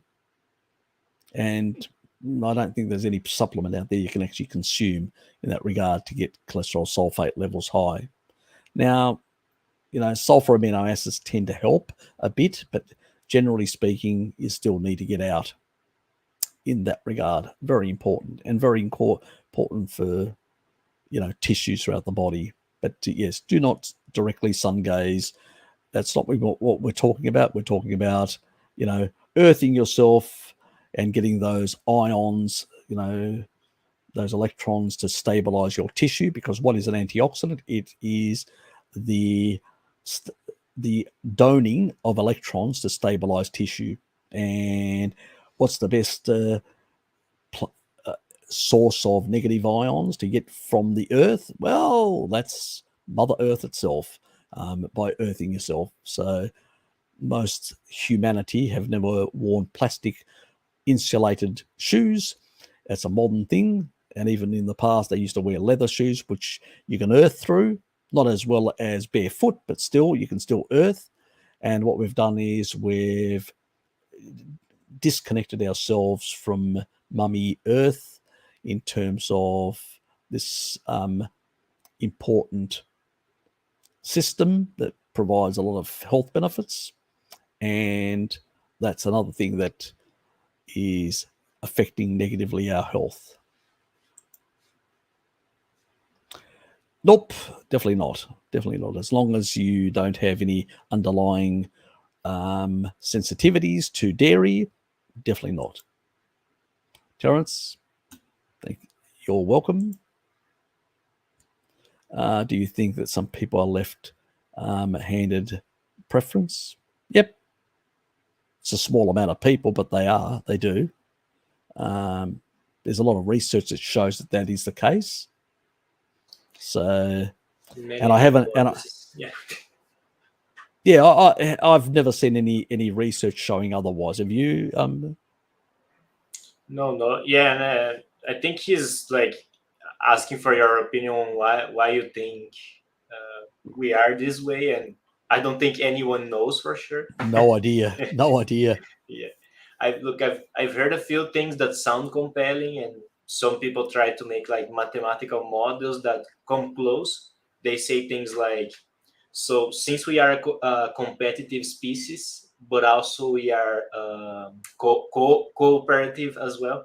Yeah, empathetic genes. Yes, so like if there was no cooperation among humans, it would make sense for us to have like a 50-50 split of right-handed and left-handed people, because there would always be like an average scenario of advantage against their opponent. But Yep. since there's cooperation, it doesn't make sense for you to have many people that have a different handedness, because then they can't use the same tools as you and the same structures. Yep. So having a little bit of left-handed people helps, but you can't have a lot of them. But no one knows. No one really knows. Yeah, it's one of one of those things. It's like, even the bell curve, you will notice there's a distribution. A small amount of people that are, let's say, very low IQ, and there's a certain amount of people that are extremely high IQ, and then most of the rest are in the middle. So it's that sort of distribution, that curve that exists. So where the Pareto principle comes from as well, but that sort of distribution that exists is there. So I mean, yeah, there could be a reason for it. That there may be at some point in our history, there may have been a reason to have a certain number of people that had that capability to do certain functions in the tribe, but they weren't important functions. They were limited, and maybe that ended up becoming, more expressed or underexpressed, because the other ones became more expressed because of the type of tools that were being created, which were used in a certain way that actually forced the expression of one side, genetically. But yeah, I've never, as like with Luke, I've never seen a compelling argument. So what's he actually saying? I love the left-handed conversations. There were so many things to be said. Just a fact through everyone is right-hand dominant due to the liver being on the right side, shifting the center of gravity. Yeah, done. What if I left-handed? You are still right dominant. That is actually a good point. Yeah. Because I've seen, at least from a few friends that I know of, they'll say that they're like left-handed when it comes to certain things they do with their hands, but like sometimes like leg-wise, playing sports, football or something, they actually kick just like a right-handed person. So it's kind of interesting. Yeah. I'm definitely right-hand dominant, but I still can do a few things with my left hand, like everyone. But I think just because you can do certain things, I think that being left hand or right hand is really doing most things with either one or the other hand. From the literature, that's what's actually been shown.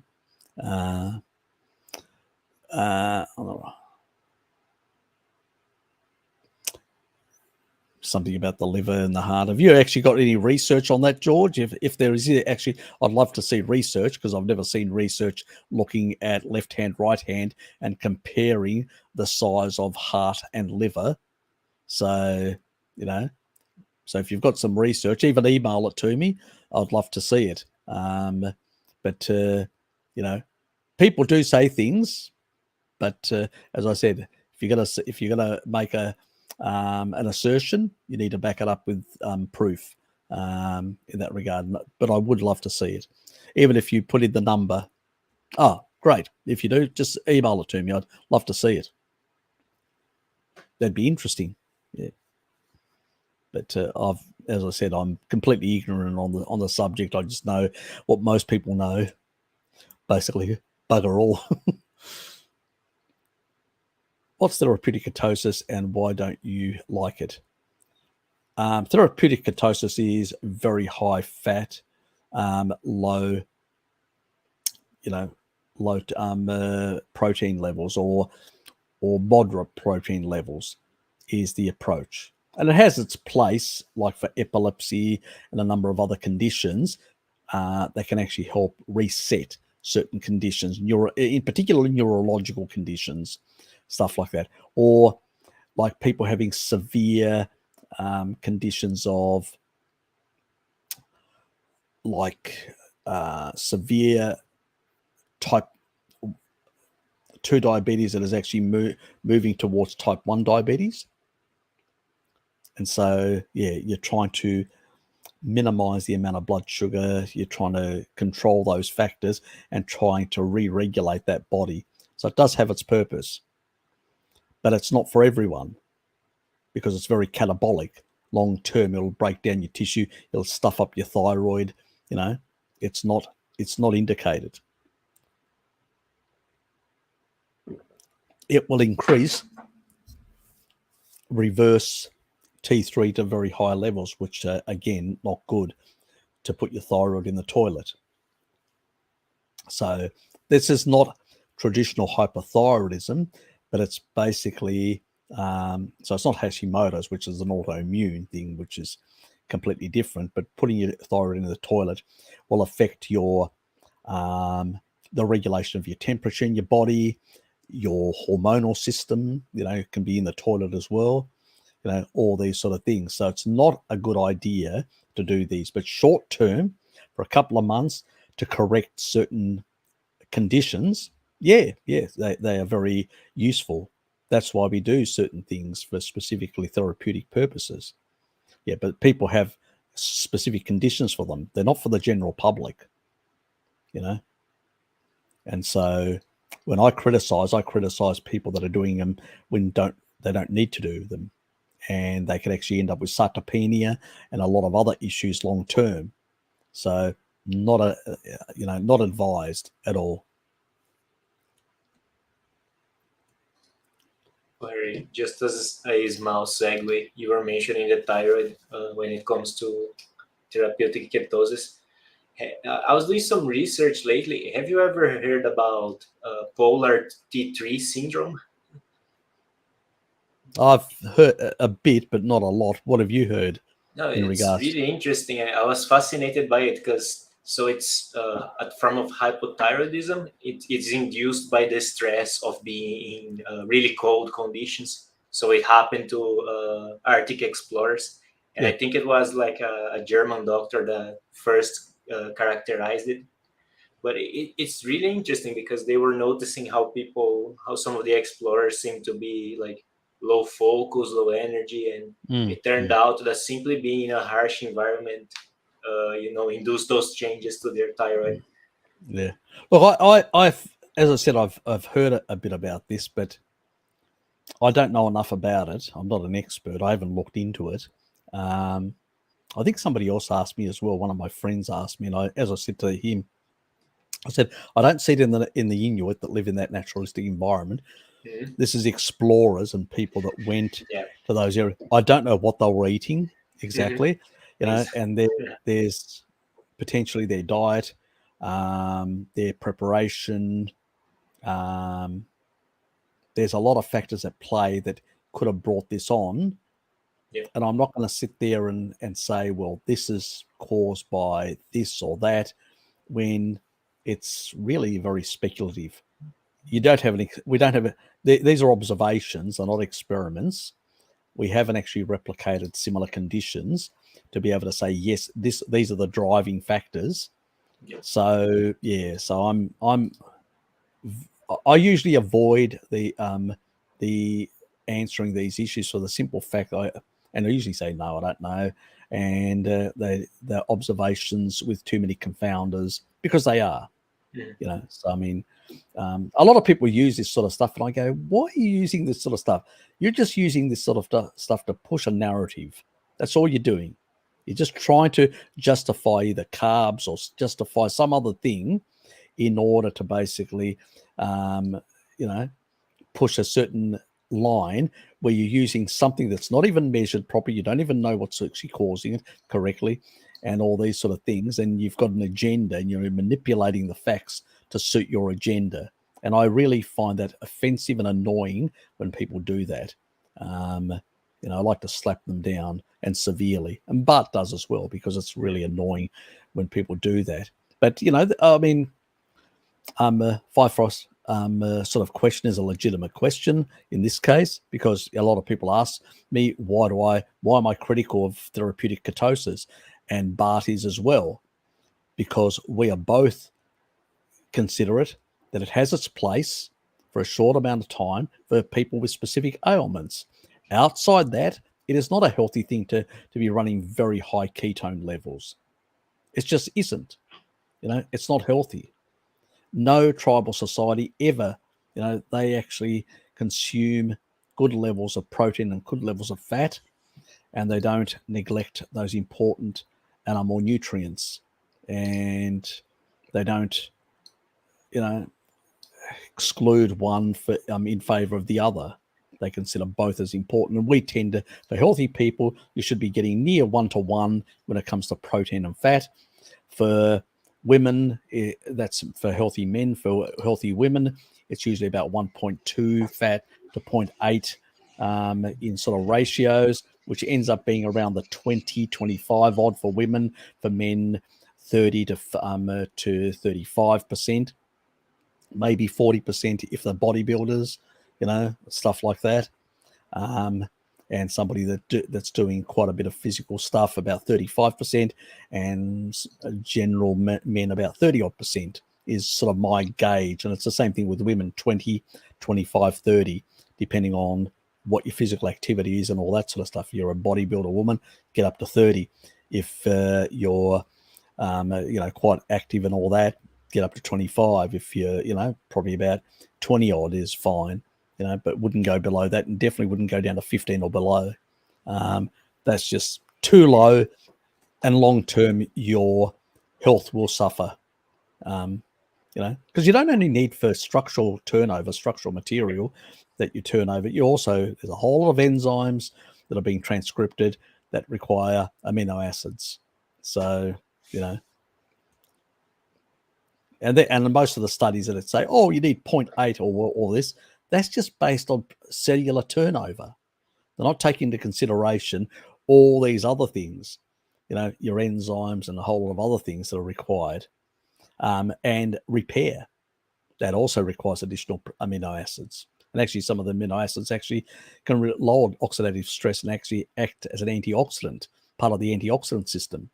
So there's a whole lot of raft of additional purposes. And so as you age, you have more senescence. You actually need more protein rather than less. And what do we do to our elderly? We encourage them to consume even less. Yes, say no more.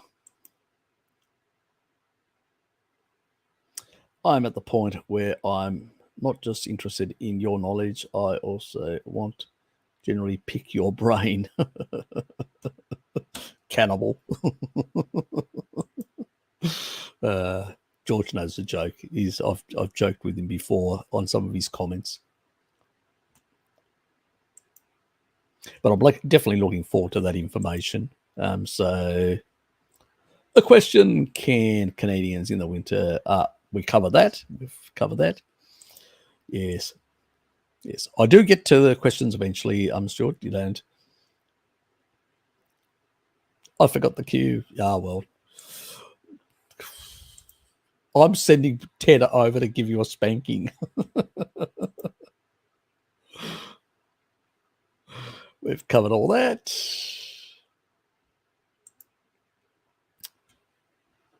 Okay, do you think we should eat our big dose of protein and later, say a couple of hours, eat a big dose of fat?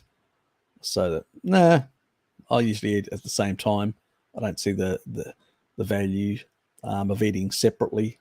Sort of tastes better as well. And I've never seen a tribal person cut away the fat, eat the protein, and then eat the actual fat at a later stage. They eat it together. So I don't see why modern people need to do something different. You'd have to provide me a reason why. I can't find a reason why. And it actually works much better for the way the gut works and absorbs to have both in there. So, you know, I don't think it's a good idea. Aussie grain-fed beef quality, fine. Compared to other grains around the world, we don't use as many plant, you could say plant pesticides compared to the US, which is probably one good thing. It's probably a cost thing because it's imported from overseas, from the US. So it's cheaper in the US, more expensive in Australia, so we use less. Probably the same thing in South America. Probably you guys use less as well for the same reason, cost. You use it just to cover what you need, to keep the insects down and stuff like that, where if it's cheaper, people overuse it. So that's one difference.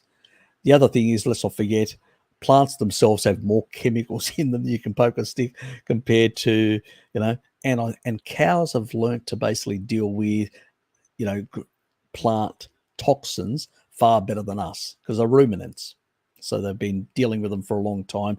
So you don't really get this sort of whole thing, you're going to get all these pesticides and all these toxins concentrating in the animal.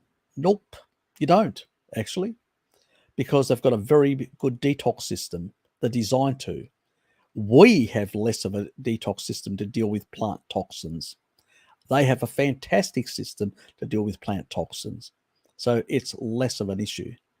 And the minor change in fatty acid profile is so minor, it's irrelevant as well, to a large extent. Even if, remember I showed those pigs that were eating all sorts of things, and the profile between the foraging ones and the other ones. In some cases, the omega-3s were much higher in the grain-fed ones, So there's a lot of factors that are at play.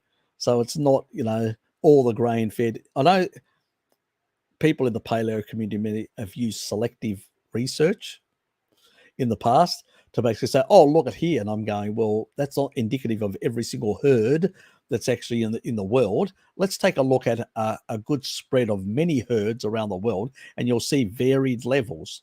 Shelley's at the house. Okay, Shelley, there'll be many varied levels out there in terms of a number of these things. So, nah, I don't buy that, MD. Obviously, an animal that is grass fed is going to have, a certain, you'll actually get more fat soluble vitamins. That's a definite, slightly higher in the fats. You get more carotenoids as long as you can convert them in the fat as well. That's why it's yellowy like that. Also, the omega-3s will be slightly higher, but not necessarily always, depending on what specific grasses. There are certain grasses that have got more, that can concentrate more, DHA, EPA compared to others. So it depends on what grasses it's consuming as well and which region. And also the profile of minerals can be very different as well, depending on what it's actually eating and where that was grown and what the grass mineral levels are. So if you go into a, let's say, lowlands area, the mineral quantity in the meat is going to be lower. If you go into a mountainous area like goats and stuff like that are in mountains, or in Australia, Tasmania, for instance, got this highlands, the Central Plateau, the Central Highlands, as it's called, which is one of the biggest municipalities in Tasmania. That area, there's a lot of ruminant animals, both sheep and cattle. And the nice thing about it is those will have much higher mineral levels compared to any other source, including King Island as well, which is another place there that's got very hardy type grasses plus a lot of minerals on it as an island. And so those sort of areas have good micronutrient profile there, ruminant meat. So there's so many factors that I usually say to people, if you're eating grain fed and that's all you can afford, it's going to be a hell of a lot better than the kibble anytime in terms of micronutrient profile and all that. And the great thing about,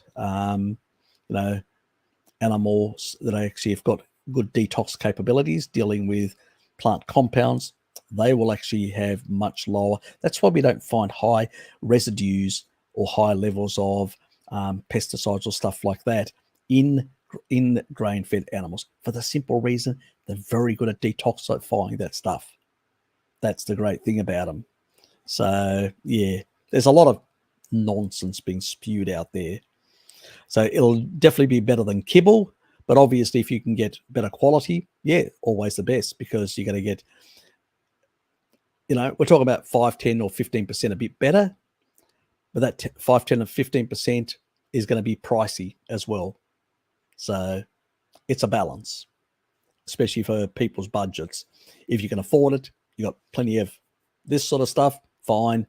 If you don't, I prefer people consuming that than kibble, grain-fed, than kibble crap.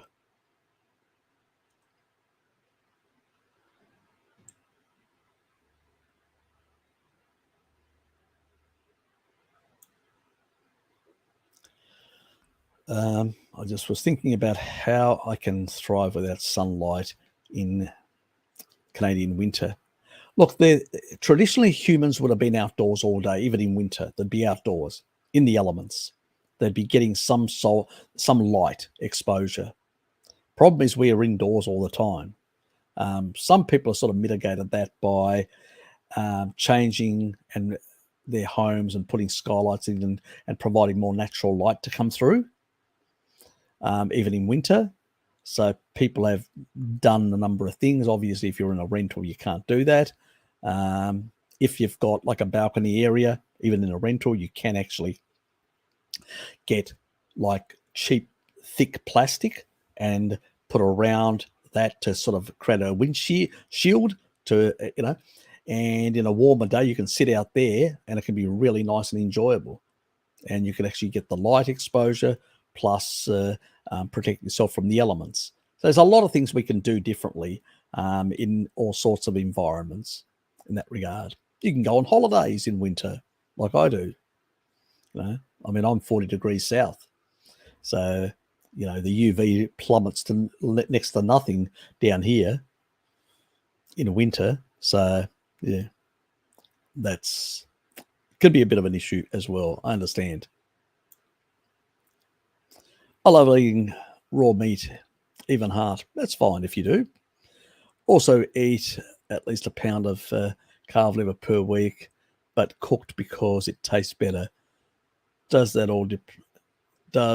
deplete all its taurine? Nah, not really. Actually, it has quite a bit of taurine, so it's not going to be a problem. And heart is another organ that's got quite a bit of taurine as well. So I wouldn't worry about it. If you're healthy, somebody who's healthy, 5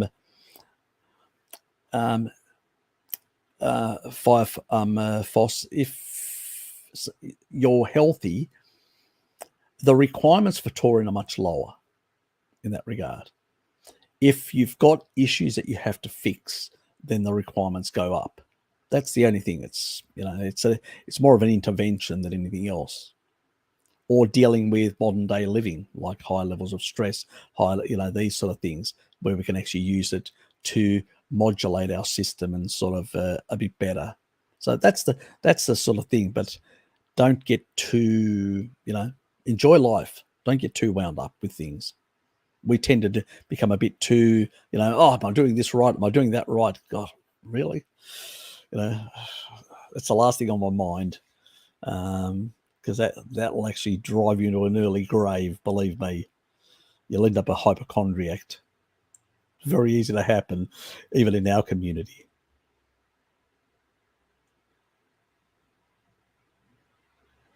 I personally think that's quite a bit of liver as well, but I crave it and get cramps if I leave it out. Look, genetically, you may have a genetic reason for it. I don't know your genetics.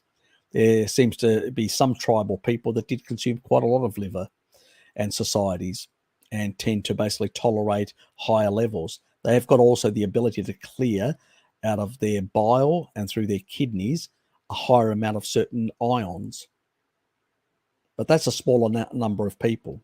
It's a bit like the Irish with their retinol stuff, a lot of the pastoralists with their calcium. There's so many variations. I say to people, if it's working for you, I'm not going to tell you, because but I'm not going to encourage it with other people. So, I don't know people's genetics. So,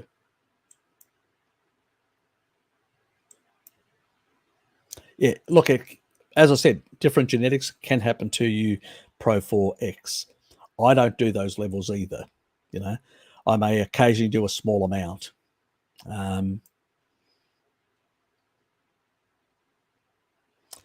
It is generally tastes good to him. Perhaps he needs the high vitamin content. Yep, exactly. Usually the body knows.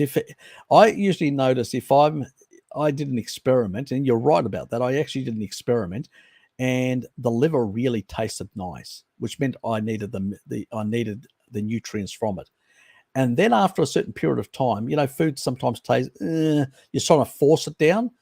That's when your body's saying, "I don't want any more of this." So you've got to listen to your body. That's true, George. You definitely have to. And if you require it because you may be depleted heavily, a bit like Terry Walls. She was depleted heavily with her MS. She couldn't even get out of a chair. And then now she's doing cycling and doing marathons. But she was using a lot of organ meats, in particular liver, in order to get her nutrient density up, and it fixed her problem. So, I don't know where people are on their journey and how damaged they are and what nutrient requirements, and if something's working. But I would say to that person, Firefoss, monitor it, and if the taste starts changing, it means you may need to dump it and no longer consume it, because your body's saying, I don't need this anymore. I'm good to go now. But if you've got genetics and it persists, yeah, there may be genetic reasons. It's a bit like calcium. You don't uptake calcium. There are some people that don't uptake certain vitamins, fat-soluble vitamins, certain minerals. So it's a bit like even copper. Some people don't uptake copper as well. Again, genetics. And so what in the past I used to recommend is eating a lot of plants to get your copper up, because people are copper deficient. It's very rare, but it does happen in a small amount of people that have certain genetics. Just is. It's like the calcium one that I've talked about. There are a lot of other things, and we need to realize that, in the last 10,000 years, humans have adjusted to non-ancestral foods, and those non-ancestral foods have caused changes, genetic changes, which means that you either can endogenously produce something like the choline, 76% of Han Chinese, and it's much harder for them to get fatty liver, even, consuming more carbs and more glucose, where other people can achieve that much quicker through Randall cycle activation and effects. So there's all these other things. The ApoE, also 2s and 3s are much higher in Chinese, which also means that chylomicron remnants stay in the circulation for longer, which means you don't take it into the liver, which means you can't engage the Randall cycle inside the liver,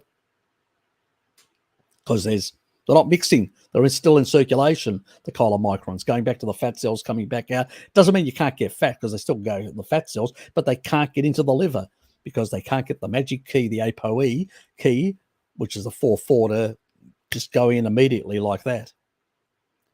These are genetic differences, guys. And certain populations are much higher in these genetics, and they can tolerate. Doesn't mean it's optimal. It just means that they can tolerate, and they will have different effects. We need to be cognizant of this. Doesn't mean it's an endorsement of carbs. It just means that this population has been, for the last 7,000 years or whatever, been consuming very high amounts. And the body, even though they're under eating, so they're not engaging the Randall cycle in a general sense, because they're working very hard on the land and all that, but also at the same time, they've got some genetics that are actually, providing them with a higher level of tolerance. You're still getting the high deuterium food. It's not good in that sense, but you've got better tolerance in terms of Randall cycle activation, inflammation from that source. So everything needs to be. That's why what's usually my first question that I ask, what's your background? I don't do it accidentally. I got a reason for it. Nobody else does it on YouTube.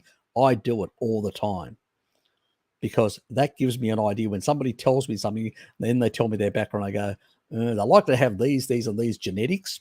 Okay, I think I know what's causing it. What do you think I can, on the fly like that, work out a lot of things? Because I know people's backgrounds. Most people are completely ignorant. They have a European-centric or very tribal-centric or whatever, and they've got no idea about the rest of the world or genetic differences and variations and stuff like that to be able to work out some of these nuancing, so to speak. So, yes, let's not be bigots towards other people's genetics. Dean, how are you, mate? Thank you. Appreciate it. You're welcome. Oh, that other fat soluble, great stuff. I'm worried about toxicity. I'm not worried about toxicity. Yep. You probably don't need to.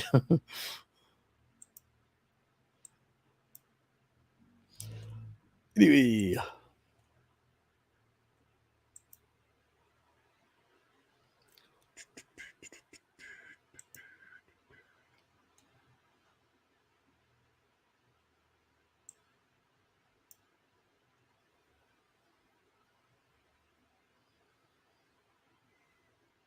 Yeah, look, some people store retinol very, very well. If you've got a healthy liver, you can store shitloads of retinol. If you don't, that could be an issue then. So, but if somebody goes and does a test and their serum retinol is not really elevated, I know people that have been eating liver and their serum is in the lower part because they store so bloody well. So when they do the test, they haven't actually eaten some stuff like that. So, as I said, there's a lot of variations. A lot of people are making up stuff, claims or whatever. I have an end of one experience. Oh, it must affect everyone on the planet the same way. No, it doesn't. Get over it. You're not special.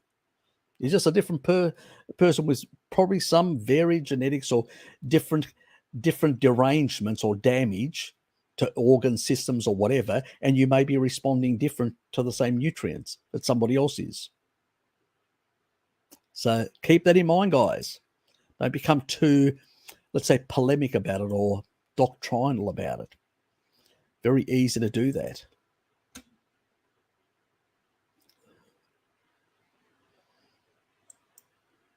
Fluffy. Like that, fluffy.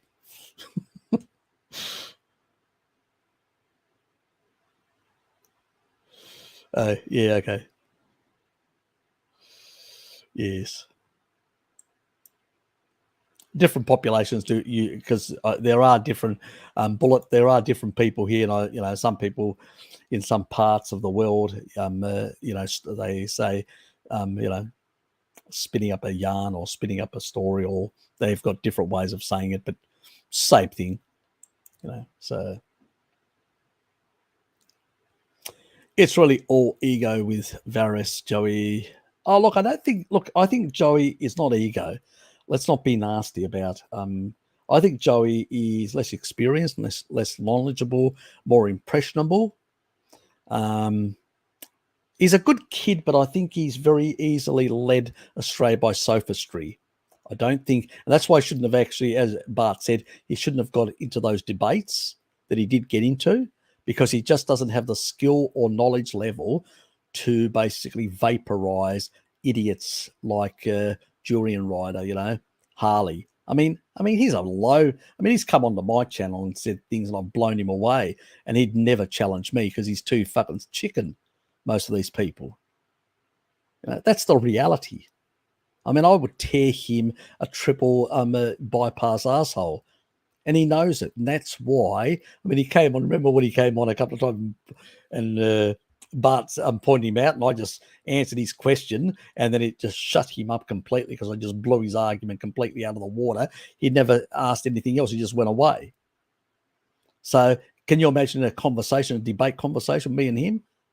I mean, I'd be banging the living daylights out of him with a sledgehammer, not just a baseball bat, but a sledgehammer, and he knows it. And that's why these people will never approach me and say, oh, let's debate. They go for easy people like Joey, who doesn't have a lot of experience or knowledge, to be able to say, hold on. You're saying that, but there's this pathway. Are you aware of that? This is the reason and all that. You're bullshitting. Or what about this? That study's wrong for this reason. He knows that he can't argue with people like me or Bart. So, and I don't take prisoners, because I see them as, you're pushing a misanthropic agenda. I'm going to fucking rip you to pieces, and I'm going to make sure that either you cry or leave the scene. I'll be brutal about it. This is war between us and the Vagoons and their misanthropic ideology. They know it. That is why they fear the living daylights of approaching me. And it's the same thing with the Rapetians. They don't approach me for the same reason, as you've known. Run and hide, little fuckers, and I'll rip you to pieces if you come close. And Farris is another one of those morons.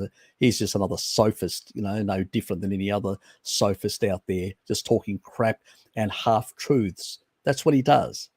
I left him a comment and he ignored it completely. He started spewing some of these nonsense about the electric universe, as I said, but he didn't actually argue the other stuff. And I said, well, you're arguing about pyramid builders and all that. And I go, what about all the pyramids in the older pyramids? If you go into northern, southern Egypt and northern Sudan, the ones that are the early forms, which are the shorter ones and all that. And then some of them they abandoned because they got them wrong in design. Intermediate ones where the design was bad and they go, oh, well, that's not working. They dumped it. And, they had to build a new one because they got the design wrong.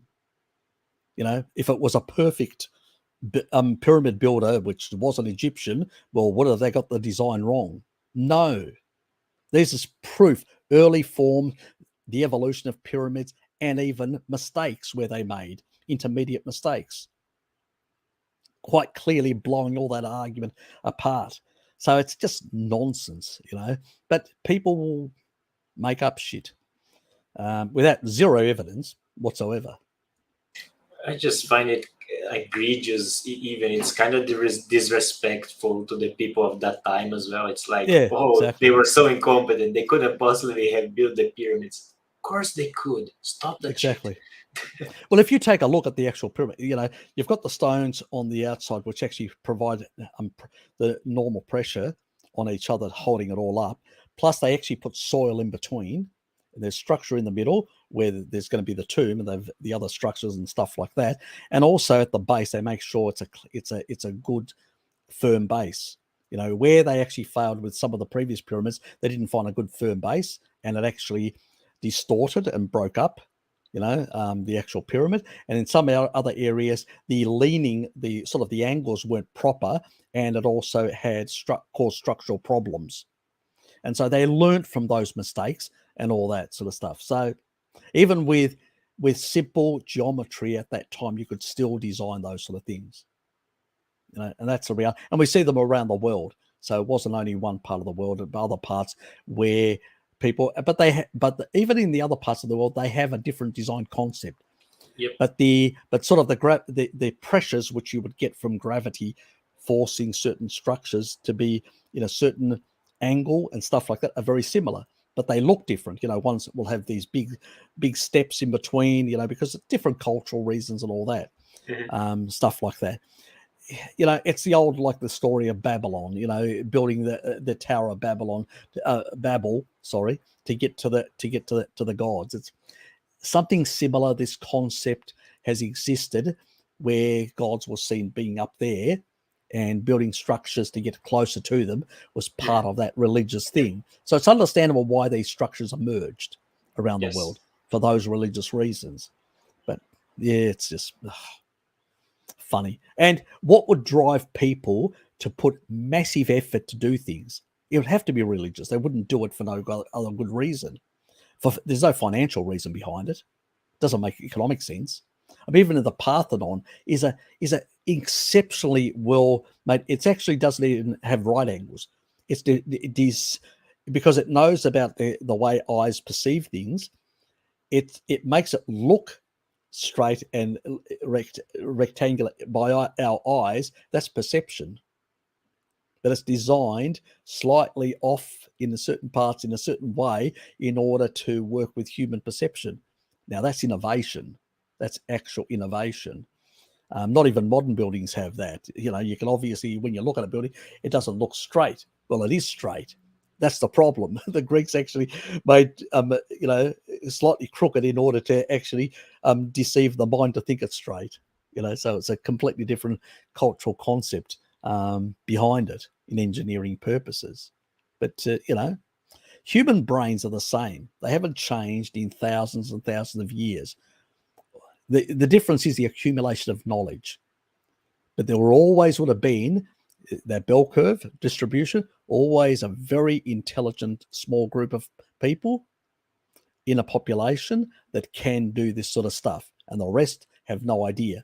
If you take a look at some of the engineering and some of the modern stuff that that small group of people can do today, the very smart, intelligent people on this planet get well paid for it.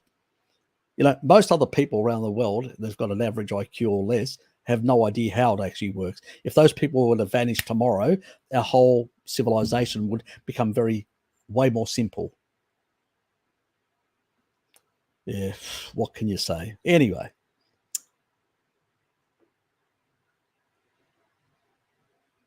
Oh, yeah. Oh, how many days as you're moving out of winter? Fair enough. All right.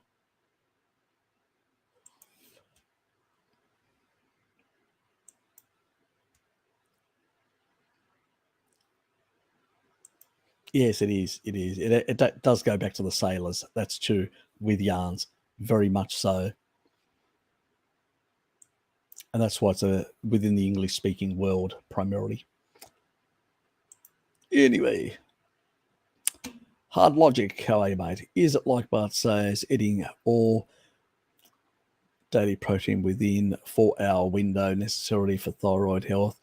Or would dairy, for example, 400 grams of yogurt be enough to provide the insulin bump to break it? Yeah, look, dairy is even more potent at doing that than I mean, just take, if you want the highest amount, if you were to eat just a potato, a cooked baked potato, and you would have now because you're digesting a cooked baked potato, you would raise insulin and then it would stay up much longer as you were dealing with the digestion of that. Okay. With something like whey protein, it will go like this, way up and then come down. It won't stay up for very long, but you'll get a big spike, a big elevation with whey protein. That's why a lot of people, bodybuilders, use whey for that, for those sort of purposes, the anabolic reasons behind it. So yeah, dairy will definitely raise insulin, but it won't keep it up elevated like carbs will for a long period of time, and that's good. But it will raise it slightly higher than. So if some people say, "Oh, I can't eat massive amounts of meat. I'd like to spread it out with two." Add a bit of dairy if you can tolerate it in between the two meals, and extend it out to 8 hours or 6 hours and all that. But do it still in the daytime, because that's what our ancestors did. They ate within the daytime period, so they'd go out hunting, they'd catch an animal in midday, then they'd, cut a bit of the meats off and all that in the raw form and have a bit of a taste and bit of a snack. And then they would take that animal back and cook it. And then in mid-afternoon, they'd be having it, 3-4 o'clock around there by the time they finished. And then they would sit around the campfire, talk about the, all the adventure of the day and stuff like that, and then head off for sleeping as the sun, as it got darker. That's how humans lived for a very long time in that regard. So, yeah, we primarily ate in daytime, and it works with circadian rhythms. Even our own gut slows down in the evening, So we're not supposed to eat for many hours in the day, and we're not supposed to eat like we do modern people, and that disturbs our sleep, our circadian rhythms. It's not a healthy way of actually living. So I'd agree with Bart. He has one meal a day. I tend to have one big meal a day with a slightly larger snack, which actually has early. So I break my fast in the about 11ish, and it usually is after 11. Sometimes it can be a bit later. It depends. It's just to be more precise, my time restricted feeding, to be, using the right nomenclature. And at that stage, I'll probably have some, either cured meats, or I may have some leftover stuff from the previous day, in terms of, I'll have some, may have some boiled eggs together with some yogurt or something like that. So I'll combine some of those sort of things, and that's what I'll have. And then in the afternoon, I'll have probably a steak. I've cooked it the previous night or a couple of nights earlier, and it's in the fridge at work. And I'll just, I usually will cook a lot of things. I mean, even after this live stream, I'll prepare some foods and stuff like that. I'll prepare some stuff on Monday night as well, and I'll just take that into work, and that's what I'll consume through the week. And I'll just warm it up at lunch, in the afternoon sort of thing. I don't actually have lunch. I'll actually have about 11ish in my break. Most people have their break at about 10:30. I have my break at 11. My boss doesn't have a problem with it. He knows that I'm doing time restricted feeding, so I just say, I'm going to have a break later on. He goes, not a problem. That's fine, Harry. So I just keep on working until 11, and then that's when I have my break. And then I'll, I usually walk up the stairs, walk back down the stairs, then go and actually get my my meal. Have I usually, the cured stuff and all that I have cold, and a lot of it's like cured raw meat. So it's got a good profile of beneficial bacteria, the lactobacillus strains and all that, in cured raw meats with salt. It's salt, sometimes smoked. Sometimes I do have smoked as well, cured meats. So I'll have that with a bit of dairy. And then in the afternoon, about 3, which is afternoon tea, everybody's having afternoon tea. I just don't bother. I'll just pretty much, I usually have a coffee earlier, about 2ish, and then I'll have basically my tea then. And if I don't have a coffee, then I'll have one at 4. So depends. Usually I try to keep to 2 coffees nowadays. I've cut down from 3. I do enjoy coffee, but anyway. So between 3 and 3:30 is when I'll have that meal, depending on when I realise what time I look. Oh, shit, is that the time? And then I'll go from I walk up the stairs again and come down, and then have the next meal. So deplete a bit of glycogen and all that. Then I'll have my meat. It usually tends to be, a couple of lamb chops, or the next day more lamb chops, and the next day, I do like lamb. Yeah, okay. Because usually guys at work go, "Oh, lamb chops again, Harry, today." Yeah. So yeah, I have to say. And occasionally I'll have pork. Occasionally I'll have like beef. I'm not big on. I don't mind steak now and then, but I love patties more than actually the steak. And I usually get from the farmers market, one of the companies. They're from it was part of the north of Tasmania, and they actually create these patties for me. I showed them last time. Remember, I showed them. They make them 30% fat. They just oozing. Oh, they are. Lovely. So it's 30% fat, 70% protein. So, and they are really nice. And so they're actually a bit like meatballs in the container, but then you press them down and they become like, little patties, and I'll cook a whole pack of those, 6 of those. And that's just, half a kilo, which is about a pound. And that's just nice. And I'll just take that whole lot and have that at work. It's just absolutely enjoyable. Yeah. So, I mean, yeah, it's, I'm trying to keep close to the way our ancestors ate in that. But even traditional people before electrification, how did they eat? I know from my farming background, from my auntie that grew tobacco on the west coast of Greece, she would get up very early in the morning. We're talking about at the crack of dawn, and they would go down, pick tobacco. And we helped as well. I helped as well. So I know how to pick tobacco as well, from the low leaves to the high leaves, and you put them on your chest like that, one on top of the other, so you can actually put them through the machine to stitch them together and then hang them up to dry. So I've done all that, so I know exactly how it's done. And I can ride a donkey, ride a horse, do all that sort of stuff as well. So I've had let's say, a colourful life as a youngster. And so getting back to what I was trying to say, they usually, by the time they get back to the village, it's about 10:30, 11, can be 10 sometimes early if it's really hot. My auntie used to go, oh, God, let's go. Let's get out of here. And her husband, Christos, Chris, he would say, okay, Patrula, because that was a name, Patrula. Okay, Patrula, let's go if it's too hot for you. So they'd walk back to the, get on the donkey, and she would actually sit on the donkey and he would take her back. So that's how he used to do it. He didn't have a vehicle. Later on, they did get a vehicle, and so they were able to do it. But in the early days, that's how they used to do it. So the story goes, that's what I hear from the stories anyway, from their children. And their children used to walk behind back to the village. And at that sort of time, you'd actually have a meal.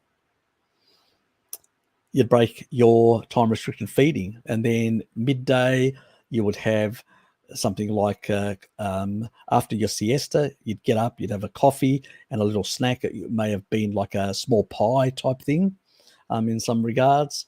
Very rarely would it be anything else. Nowadays some people use sweets, but in those days there wasn't much sugar around or anything like that processed or short stores to provide that. You just basically made your own little pies and you provided that as a snack. Or it may have been, a bit of cucumber and they would actually cut a cucumber, get rid of all the skin, which is what traditionally people used to do, get rid of all the skin where the anti-nutrients are, cut that up, put it on there, get the seeds out of all the tomatoes, get the skin off, cut it all up. You saw my auntie doing it, and then salting it, and that would be a snack as well in some cases. So these sort of things with a bit of cheese. So it'd be either lamb or goat cheese that was being used primarily from our region, and that's would be a combination of that. It'd just be a little snack. It's not amazing. We're talking about a small, amount of that, one tomato and 2 pieces of cheese. That's how they did it. So yeah, a lot of people don't realize it. And then they'd have in the afternoon, we're talking about people living in an agricultural era. We're not talking about people ancestrally, and you'd go earlier to bed, as they used to say. They said until we had lights, you'd have to go earlier to bed. Now we can stay up a bit longer, modern living. Okay. So even they were within the circadian rhythms, people in the agricultural era. So, and also walking around barefoot. I remember my auntie walking around barefoot, on her land. And so, and in areas like that. So that was normal back then. As I said, we've disconnected ourselves far more in the modern era in the last couple of decades. And that's why our health has gone bad. So it's not only the diet, it's a lot of factors that are at play. Obviously, the diet is the low-hanging fruit, the key one, but other factors are also at play.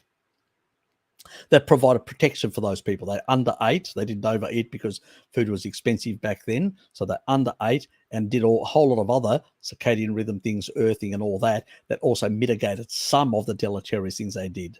So there's a lot of factors. People say, oh, people back then ate this way and all that. Well, what about all the other factors? How do they prepare food? How do they break down the anti-nutrients by soaking them and all this? How do they use dairy with lactoferrin to bind lectins and eliminate them and all this other stuff? So what did they do? Do you do that today? And you see silence. Well, obviously you don't do that. You know, you eat industrial food that comes out of a factory. Get the F out of here. And you're trying to argue from that position, you ignorant little child, because that's what they usually are. They never grew up and never learnt anything beyond the propaganda. Anyway, let's move on. My mum is an oncologist and asked her how many of her patients have type 2, and she said almost all of them. Exactly. Doesn't surprise me. You know, most people that have cancer have metabolic syndrome, have cardiovascular, diabetes, and a whole lot of other conditions. Yep. Have you shown her my playlist of on cancer stuff like that, on you know, and some of the stuff that Laszlo talks about, deuterium depletion, taurine for apoptosis, fisetin. Yes. Or there's actually research that I've got in those videos about taurine being chemoprotective, because there is chemo resistance. And chemo resistance happens because, you know, the body just can't tolerate so much reactive oxygen species. That's what it is. You're increasing reactive oxygen species where the normal cells can tolerate it better than the cancer cells in order to cause apoptosis, kill most of them. But by the time you actually are irradiating people and using the chemo drugs to, you know, either the radiation method or the chemo drugs, by the time you're basically doing that, you've already got substantial amount of, you know, damage to regular cells, and people just can't tolerate it anymore. What does taurine do at high doses? Obviously, people with diabetes and all that, they're going to have blood pressure issues. So you've got to manage that together with the taurine to make adjustments to all that sort of stuff, or neurological or lithium, make adjustments to that sort of stuff. That's another issue. I covered it in one of my videos on that, about side effects and with certain medications and taurine. So people need to check that out. They need to check that out. And, you know, when it comes to making those adjustments, even people, if they are put on very high doses of taurine, it will be chemoprotective and radiation protective, because it reduces reactive oxygen in the healthy cells and encourages apoptosis in the non-viable cells. So you're actually helping and protecting at the same time. So amplifying the effects of the chemo and the radiation, while reducing the damaging effects to the healthy cells.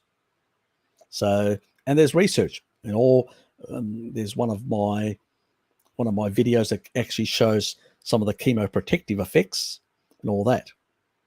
So if people want to go down that pathway, you know, so, you know, at the end of the day also, you're actually doing a lot of damage to your immune system. You're creating immunosenescence, and the immune system is very important in fighting cancer. That's why I have some issues with the current methods that are used. But if people are going to use the current methods, at least bloody use taurine to be chemoprotective and also prevent chemo resistance to get better results. And make sure you're on vitamin D as well to be able to produce more stem cells from your bone marrow in terms of new immune cells. Plus the taurine that's going to be protective, immunoprotective, which is going to reduce immunosenescence.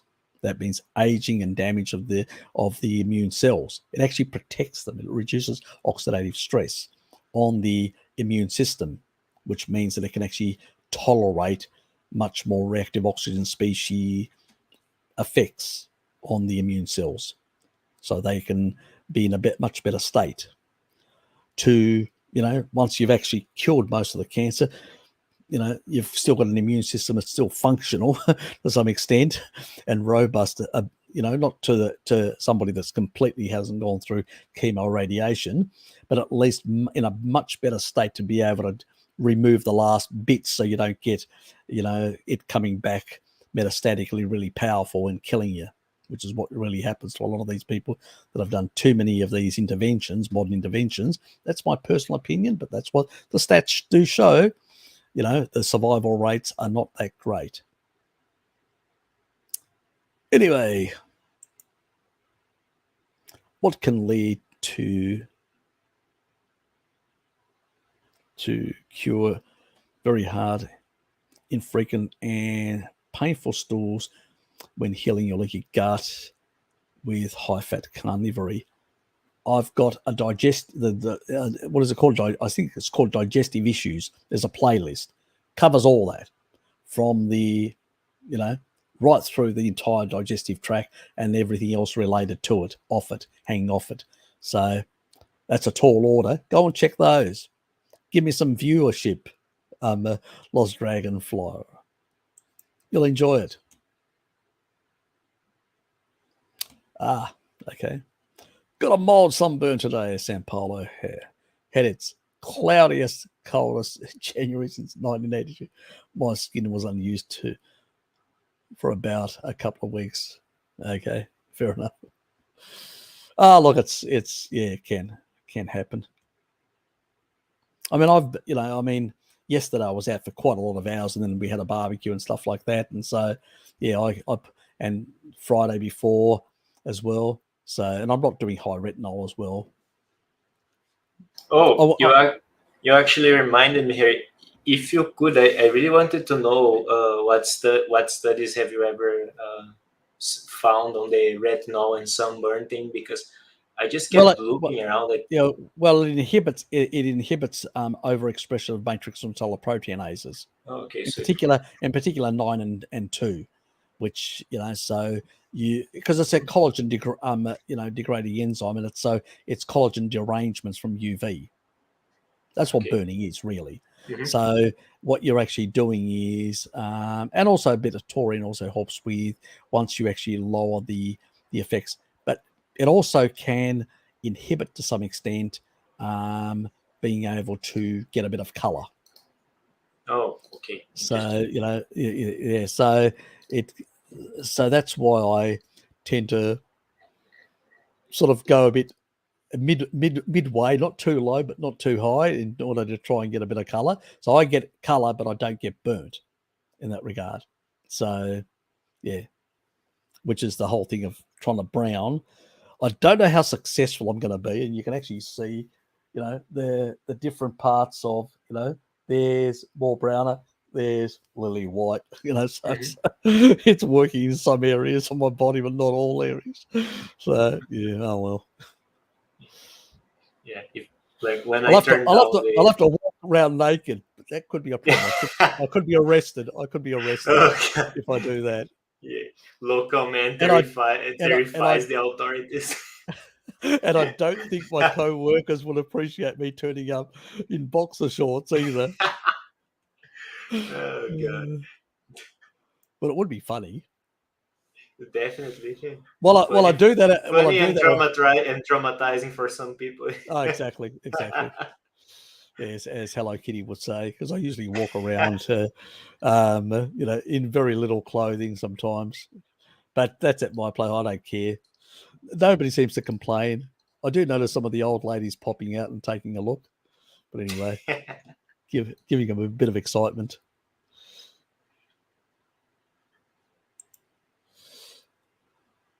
I try to make people happy, put a smile on their face. What kind of supplements except high dose of taurine do you suggest for early preventing cognitive decline?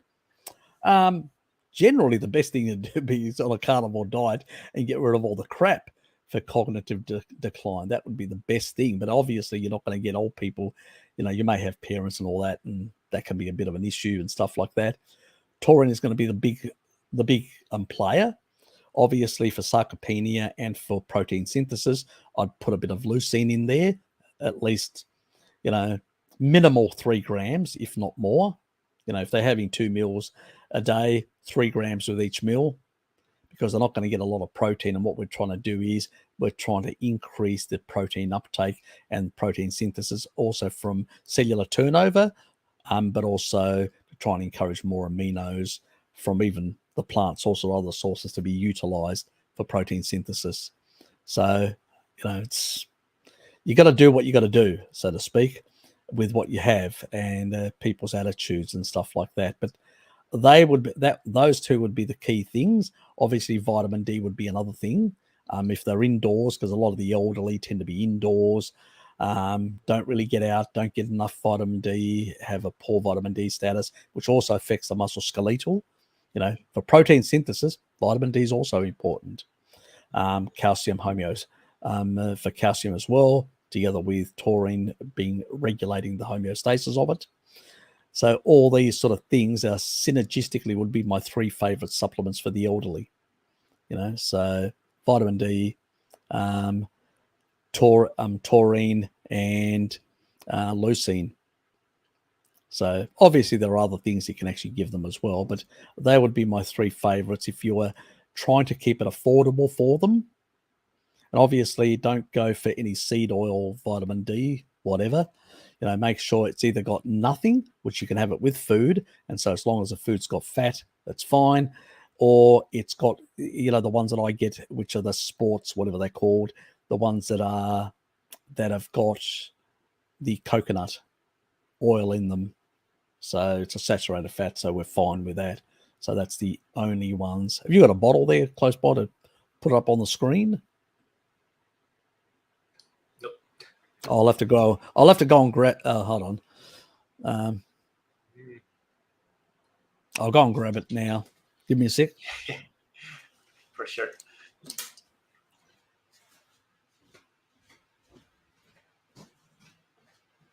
Still looking for the damn thing, but no bottles nearby. Should probably do a supplement haul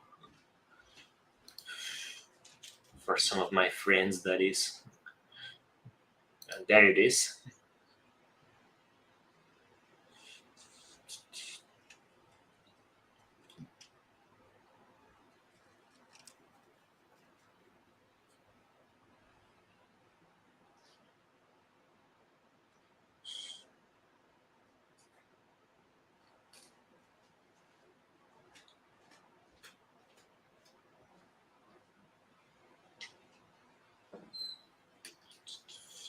There he goes.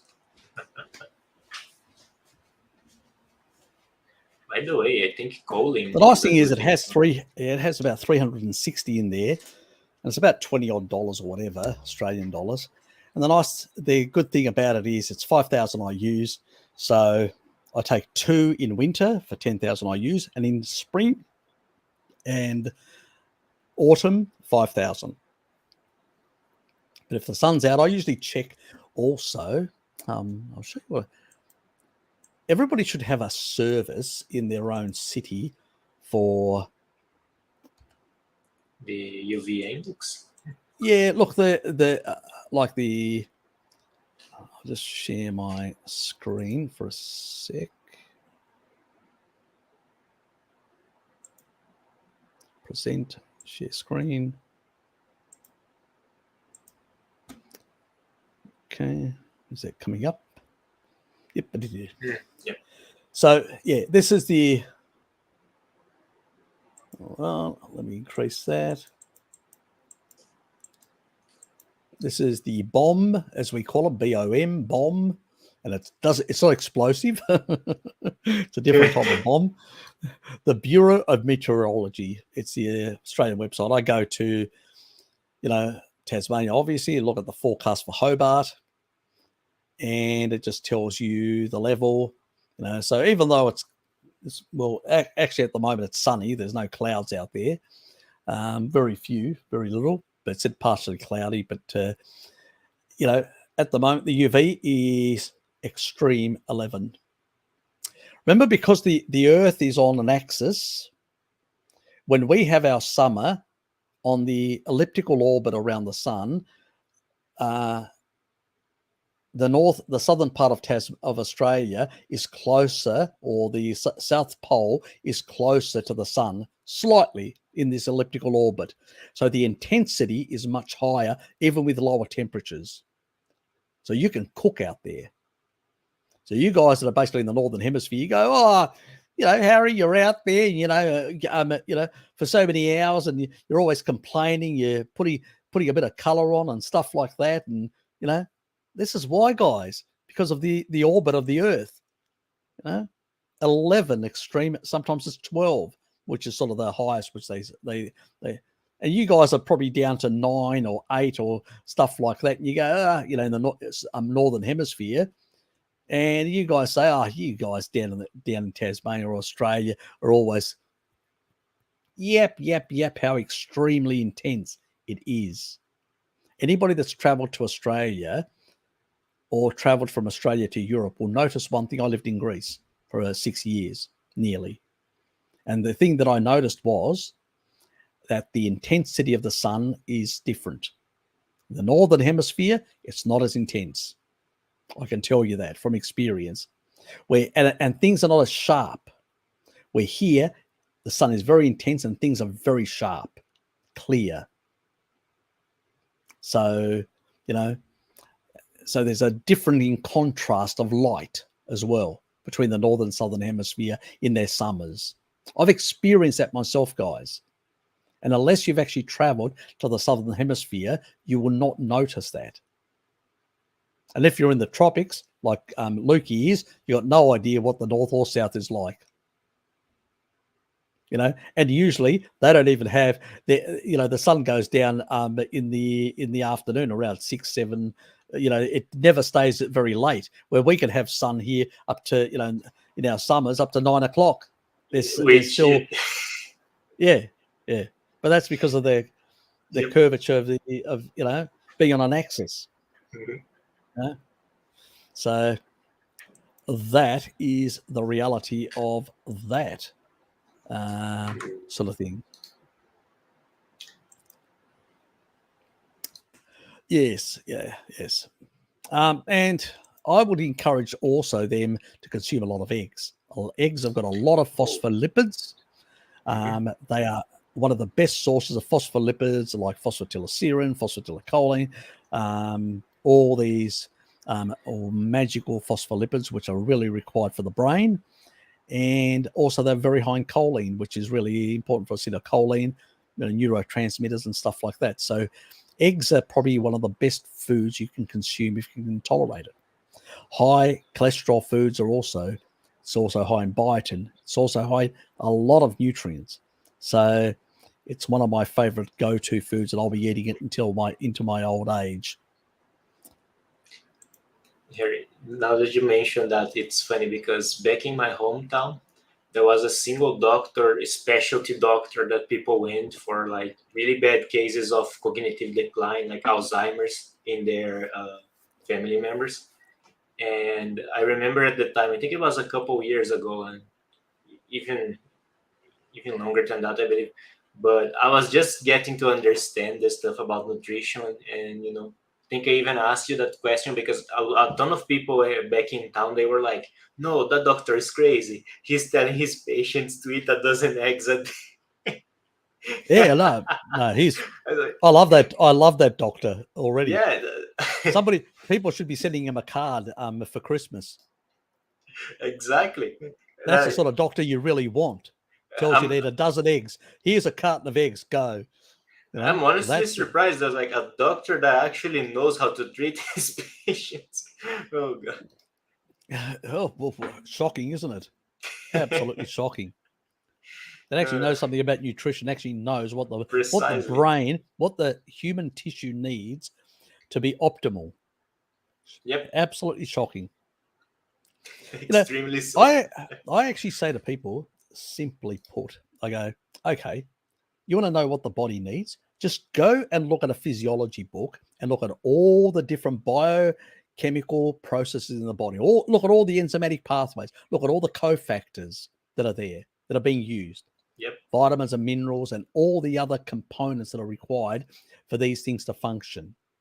and then tell me which are the best foods to get those nutrients so those things can work. And if you don't actually gravitate towards a carnivore diet, you're either ideologically driven because you're being paid or whatever, you're corrupt and you ignore reality and the truth, or you're a complete imbecile, which maybe should be medicated and locked away, because no logical person would look at that sort of stuff and then conclude the complete opposite. No, you need to have eat foods that are completely devoid and deficient of these nutrients that your body requires to function properly. You need dark greens, Harry, and whole Yes, grains. exactly. I mean, even the video that I made, there was the horse's mouth telling us the actual Maasai young people, those guys were in their 30s and they were actually saying that, saying, well, we take our elderly people to a forest where we give them these herb stuff, which has got a hormetic effect. We in cooked meat broth, and then we feed them a lot of protein, a lot of animal foods, a lot of meat. He actually said they eat heaps of meat when they're sick. Exactly. And you go, how do these people know this? And, all their relatives, and, even one of the guys there, his father and one of his relatives who's related from his cousin, I can't remember now exactly, was well over 100, both of them. And these are people, just normal tribal people, that are living in this more way. And they're saying, well, this is how we live, this is what we eat, and this is what we do. And so you're not hearing it from some expert that has an agenda, but you're hearing it from the actual people telling you this. So, yeah.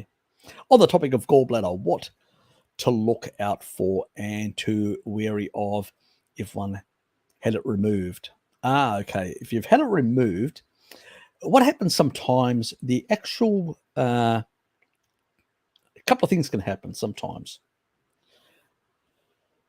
In the bile ducts, because the body really knows that it needs a gallbladder, it will actually create a little duct, like the gallbladder was, off at the bottom of the liver there, in order to store some of the bile. So it will do some of that sort of stuff. But if you haven't used it for a while as well, you can end up with a certain level of coating of sludge that never got sorted. So they took out your gallbladder, you've left with sludge, and that also sludge can be problematic, like can cause pancreatitis sometimes as it's coming through. It can inflame the pancreas basically, and you'll know it, you'll feel a bit of pain and all that. And that's where taurine plays a good role, because once it emulsifies that to try and get it through and clear it out, but also protects the islet cells from inflammation, which is really important to maintain your beta cells and alpha cells, in the pancreas, so you can still produce glucagon and insulin. Very important. So, yeah, these are sort of things you may feel symptoms. You may get a bit of light tanny feces that can actually happen sometimes if you've got those sort of things. But generally speaking, the body learns to adjust its flow of bile from the liver. So it doesn't do a bad job. It seems to be able to compensate and all that. But probably the only thing that people can't tolerate is like a big bolus of fat in one hit, to the same extent that other people that have got a gallbladder can, because that's the whole purpose of the gallbladder, to store quite a bit of bile, to release that bile with a big bolus or small amounts with a small amount. So under those sort of circumstances, you may be able to eat quite a bit of lean protein once a day. That contradicts what I said earlier. Have some fat with that, and have some fat around that, to be able to get a good level of fat as well with your protein in the day, and to be able to tolerate it in a sense. The body sometimes adjusts, and it's really experimenting to see how well. So if it's a recent thing, that's what you have to do. Over time, the body certainly adjusts and can actually release more bile from the liver than normally. So it does tend to adjust and its function, and creates this little duct which stores some, releases some of that as the other stuff that comes out of the liver. And so it does increase the amount and improves slightly the functioning. But that's after you've had a gallbladder removed for a certain period of time and the body has adapted. In the early stages, you may have to break up your food a bit. Still, for the protein synthesis, you may have to add, in particular, some extra, dairy to get the spike, so to speak. But at the same time, you may have to spread out slightly the fat component and keep it as a snack type thing. You cook it up, cut it up, put it on a plate, and have it as a snack throughout the day, so you can sort of tolerate it until your body gets used to being able to deal with bigger boluses over time. It's just one of those things. It's an adaptation phase that people need to go through sometimes. It's crazy you said that. Gallbladder, because I can feel it more and it will get bile runs more after eating liver. But my parents are native Moroccans and I ended up being born in the Chicago area. Oh, that's right. I did read that earlier. Yep. Anyway, move on. Damn. Smitch, good to have you here, mate.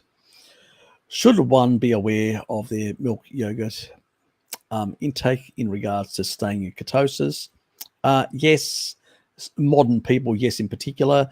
The Maasai usually tend to have 2 glasses of milk at most per day, and usually run low-grade ketosis, which is where you should be.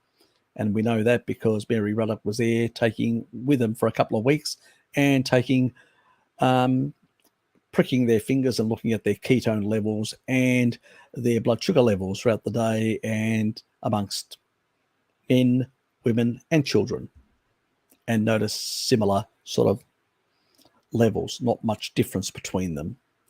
So obviously yogurt is a different thing. You can probably tolerate a bit more than milk, but I wouldn't go really hard. I have usually some yogurt earlier, and in the evening I have milk, a glass of milk, and that's all I keep it at. So, and you can still stay in ketosis there because you're still around about the 25 or 30. I do have a bit of more muscularity, so which helps, and that extra muscularity can actually provide extra glycogen, so it's less of an issue.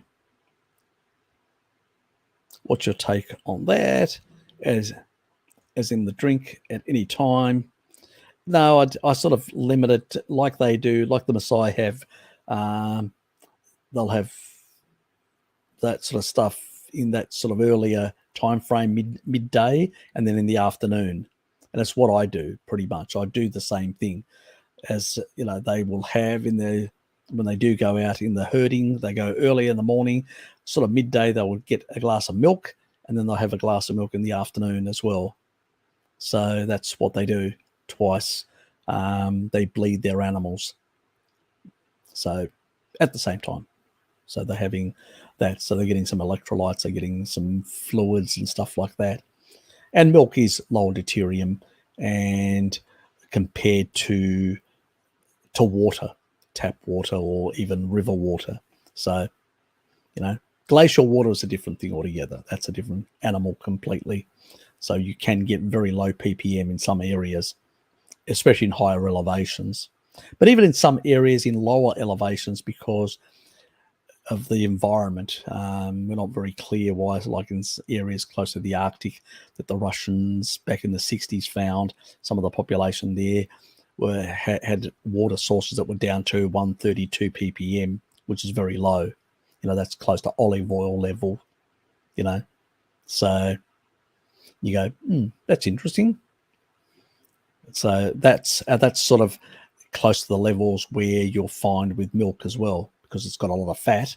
Remember, we're talking about whole milk here. We're not talking about, so the sugary part is less, and that's the only part that's going to have the deuterium. So overall, it is in that lower range as well, in the sort of 130 odd range as well, in that sort of as whole milk, that is. And cheese is even lower than that to some extent. The energy sources, that is.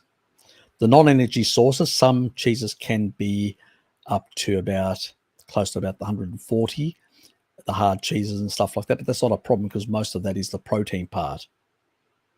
And when you concentrate protein, like brie will be much lower because it's got more fat, but the hard cheeses have got, but that's not an issue because you're not oxidizing the proteins. You're only oxidizing the fats, which are low deuterium, even in the cheese.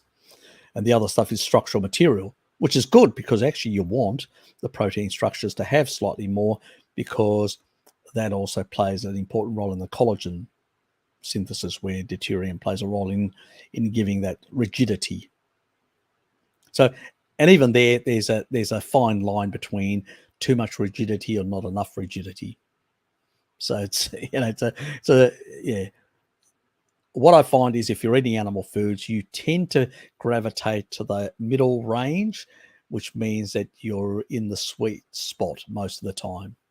So if you do these very low protein ketogenic diets, you're going to be in the below 100 ppm.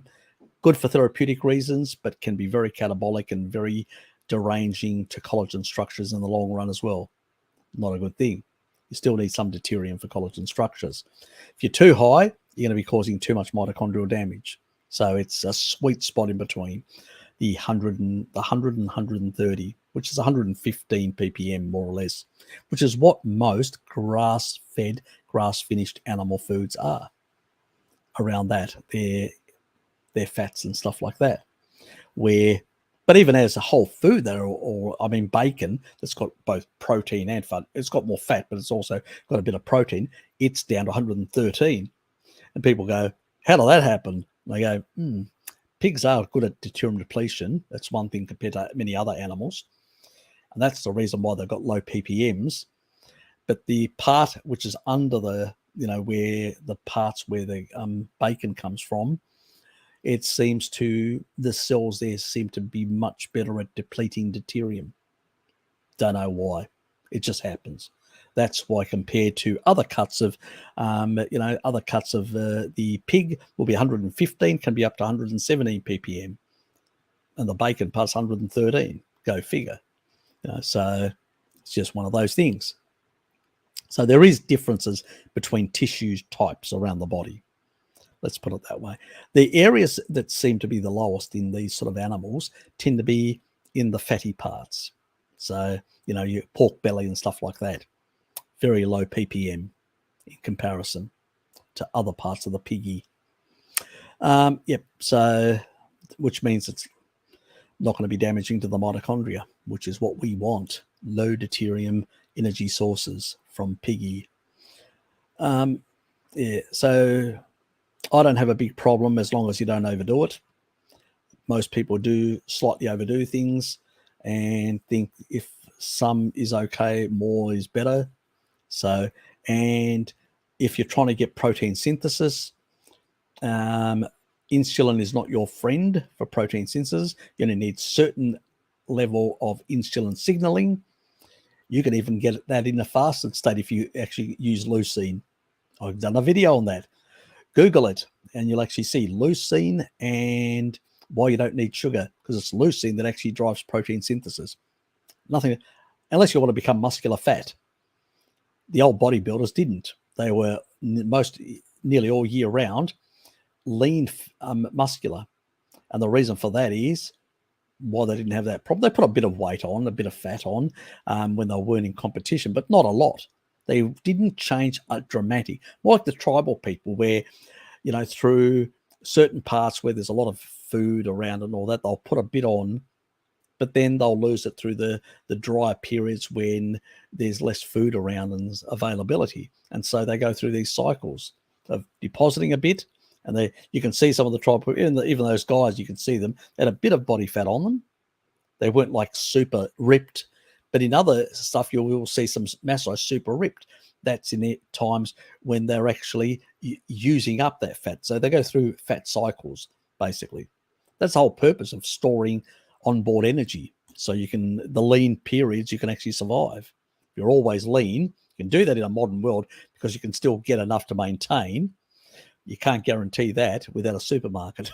So then you can get into trouble in a tribal sort of situation. So humans went through these cycles of abundance and where there was less stuff around, nutrients, under eating and stuff like that, and they would deplete their own fat stores, and then they'll rebuild them up again in the periods towards the end of summer, when the animals were fatter, larger, there was more nutrients around in the environment, and they'd feast on them.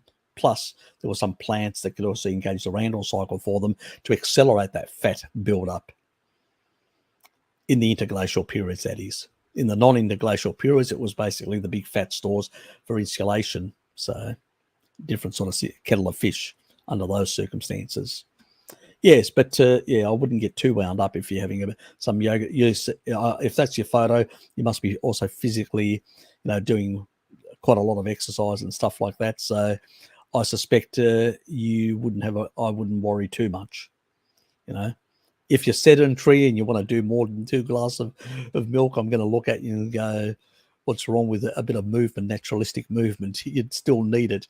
Even if you're actually not consuming anything, just meat, you still need to move your body. The body, muscle, skeletal structure still needs to be moved. Just actually getting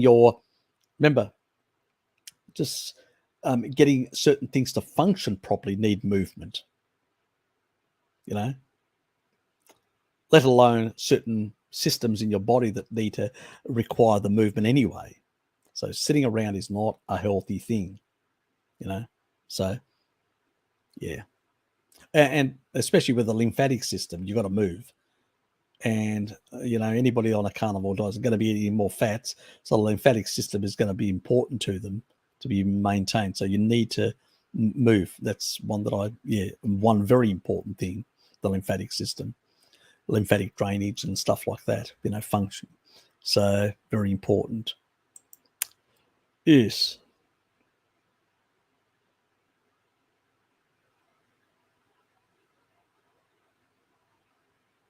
Yep. So, which is crazy, since after upping my calcium, I have felt amazing.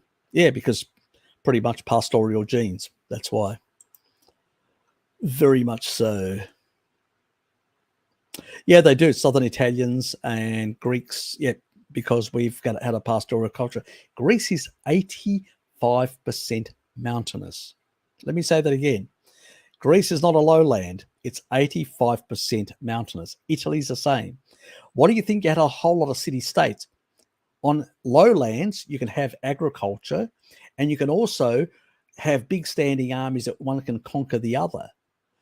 In an area where you've got a lot of mountainous ranges and people could have little villages here and there and little towns here and there, and they can grow, it's very hard to conquer over mountains. So that's how city-states emerged in the Greek and Italian peninsula. And as a consequence of this city-state form, you also had competition, innovation. That's another reason why they became very, competitive and they developed these sort of cultural aspects, again, because of that. But also it meant that most of these people lived in mountainous areas. And as a consequence of that, they also tend to be more pastoral or have a pastoral component to their living. And goats, sheep, things like that. Primarily goats and sheep were the big popular ones in both countries. Now, in some areas like the northern parts, there are some areas of Greece and Italy where there are cattle, but it's limited. Like in Macedonia, there is cattle. In the southern part, which is close to Mount Olympus of Macedonia, there tends to be an area where you'll find more horses, and things like that. So, and Thessaly was very much a horse area, and they did actually even use horse milk. Some of the Thessalians, very much like the sort of Mongols and people like that. So there are for a whole lot of reasons, whatever people have in their environment. And there's an island of to the north east of Athens called Chalkis, and that is the dialect that the Italians, also the dialect which Latin is based on, because these people that left this island went to southern Italy. They interacted and traded with the Etruscans, and the Etruscans used to dominate the north there. They adopted a lot of the Greek gods and a lot of these language forms through trade and all that. And so the basis of Latin, which they sort of developed, is based on this Greek dialect, and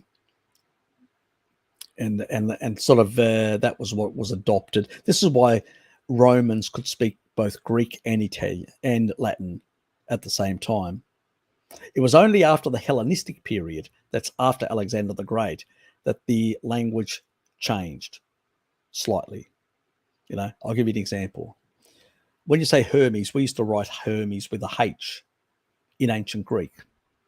Hermes. And then it became Hermes.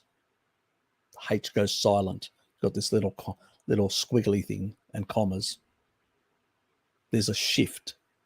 And that's where the shift in the post-Hellenistic period after Alexander the Great, where you have this change in the Greek world, but didn't happen in southern Italy. Didn't happen in the Italian Greek city-states that were either conquered or in alliance with Rome, or the actual city-states of southern France that also. So the reason why many French today, a lot of them, up to 45% of French, depending on the region, have some Greek genes in them because of the Greeks that lived in the, French have and Italians have some of the highest concentrations of Greek genetics for that reason. And that sort of, all that region is very much mountainous right through, pastoral land. Anyway, you got a bit of a history as well about the people there and stuff like that. And if you take a look at the N15 data, remember I did the ancient Greek N15 data? What did that show? High N15, Delta 13, pastoral. They were getting primarily food from this. You'd look at the Iliad, Homeric epics. What do they talk about? I mean, even Odysseus, Ulysses, as people would know him under the Latinized version name, but Odysseus, what does he do? He steals from Polyphemus, who was the Cyclops. He steals cheese from him. I mean, give us a break. It's that's even before classical period, way back. And you got people sitting there telling you, no, it's not this, it's a modern thing and it's this and that. And I go, get over it. Build a bridge and F off over it. It's just nonsense. So yes, for some people there are genetic requirements, some more than others, and the levels of those genetics in southern Europe are much higher, and in North Africa and in the Middle East are much higher. And those people don't realize that they have higher requirements for calcium, including the Maasai as well. But not to the level that, they have requirements, but not to the level, because the Greeks consume more dairy, and so did the Berbers and also the people in the Middle East consumed far more. They had goats and sheep and stuff like that for a very long time. And so dairy consumption, cheese and yogurts and stuff like that has been very popular in that whole region for a very long time. So it's crazy what some people will say. Yeah, that's why the people that drive me up the wall mostly are, guess who they are? Take a wild guess. Who are the people that drive me up the wall mostly on calcium? Oh, calcium, the paleo people. Exactly. No, you don't actually need lots of calcium in the diet because the protein will give you more bioavailability and you can eat greens as well. Yeah, look at yeah, they are the ones that drive me mad when it comes to sort of just crazy there. Yeah, but that's the sort of HD. G'day, mate. What is the role of terrain and topography and hypoxia with longevity in Jakarta and other locations? It's those residing in the mountains that live longer. Yes, it is. Mary Ruddock actually went there. She was a vegetarian initially until she visited these sort of regions, because she's also a nutritional researcher. That's why she goes to the Maasai, to all these tribal groups. And so she, thought, oh yeah, these people are, on a Mediterranean diet. She ended up going to Ikaria, into these mountain areas, could hardly find one place that sold bread. In the mountain regions, forget it. It was only on the coastal areas. And then these people, had their goats and sheep and all that, primarily goats, and she noticed an old lady at a restaurant, cooking up, organ meats and pork belly and stuff like that. And he goes, I've been told something completely different. Then she did the research and realized, if people want to go and take a look and see, I've got a playlist called The Blue Zones, and it pulls all that nonsense apart. And she actually talks about exactly the stuff that she saw with her own eyes, people doing. These old fellas eating shitloads of pork belly, for lunch. And this old lady in a restaurant in this rural area, making a whole lot of organ meats and stuff like that. Completely, nothing to do with reality. These people, and not only that, she looked at the research and realized that one, they misunderstood the word meat, because in Greek it means a beef. It mistranslation, and they didn't include any dairy in their tests. And these are pastoralists. How freaking retarded can you be as a researcher not to even have that? But you know what happens? This is the thing that happens. This is how they work. They get funding from the US. They send the stuff over to the Athens University. The Athens University then sends it to the local authority and says, oh, send it to the villages and get them to answer it. And so nobody's asked any questions about what are there. And then they fill out the food frequency questionnaire. So they only answer the foods that they do eat. And then when they get back to the US, they go, oh, they're under eating a lot of these sort of stuff because they're not eating a lot of those plants. And they go, oh, maybe they misunderstood, and these are just a general, and we need to increase the numbers. And so what actually happens is they amplify the numbers to get to the 100%. The fabricating reality. That's adjustment. And they've missed all these other food groups. There's no dairy, and there's sheep and goats all over the bloody place, and they've got their own, they produce their own dairy products. So, it's just nonsense upon nonsense. But this is how modern, you take a look at Saladino. Turns up with a Hadza, stays there, remember, Mary, what you said, he was there for 1 or 2 days. Yeah, he pisses off. Yeah, gets back to the US. She goes hunting with them. She sees that they don't consume water, and if they're going to consume anything, it's going to be low deuterium water from those leaves. She actually explains this. She physically saw that, and here's them carting all this water with them. And these tribal people are looking and going, why are you carting all this water with you? Why are you that thirsty? They can't understand. These are modern deranged people. But it was very funny. Yeah. Yeah, exactly, Scotty. 5 goats per person on the island. Yeah, certainly almost vegetarian diet. I like Scotty's humor. Yep, this is how crazy it is, HD. It's just absolutely, there's no logic to it. It's just people just making shit up. Yeah, they definitely do not.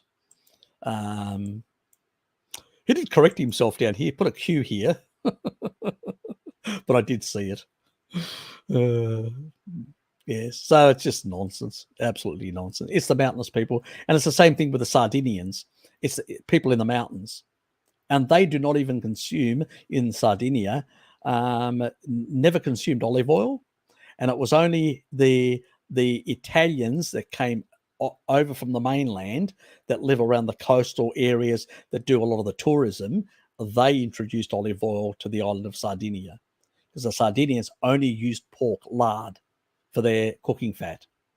It was only, I mean, they used a bit of dairy fat, but primarily lard was their big one. It's a bit like my father used to lard with his mother, so it's, until you ask these questions, people just don't tell you because they don't think it's important. Yeah, we ate that way, but why is it important to you?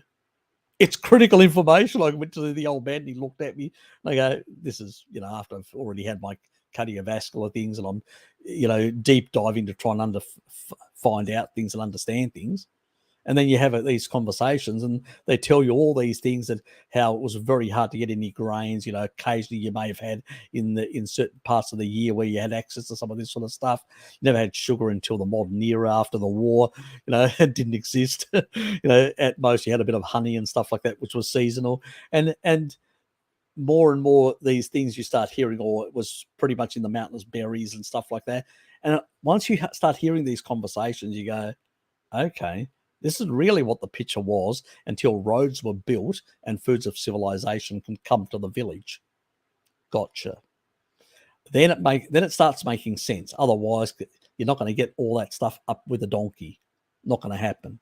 It's too heavy, and it's too costly. And they wouldn't be able to afford it anyway if you got it up there. You needed modern roads to be opened up to be able to go past those villages and bring foods of civilization, as Weston A. Price called them, refined oils and sugars, to corner stores. And then the rest is history. And then the locals start consuming more. Then everything changes. Yeah. Crazy stuff. Crazy stuff.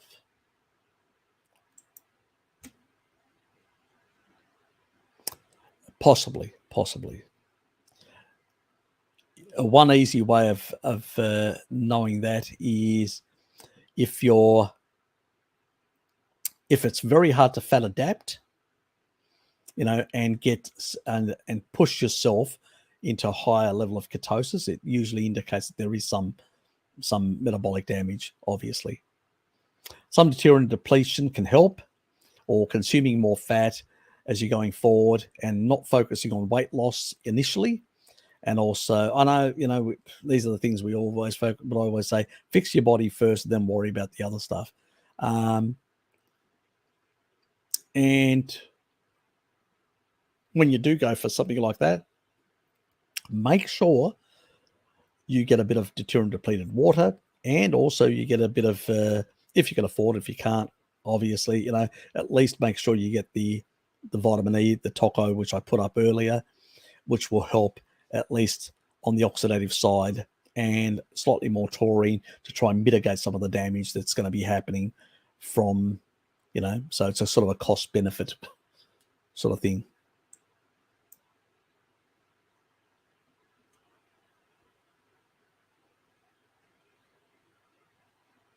Well, it's more an issue. Glyphosate is less of a, some of the arguments that people put about glyphosate are, glycine replacement and all these sort of things, unfounded in science, and all that.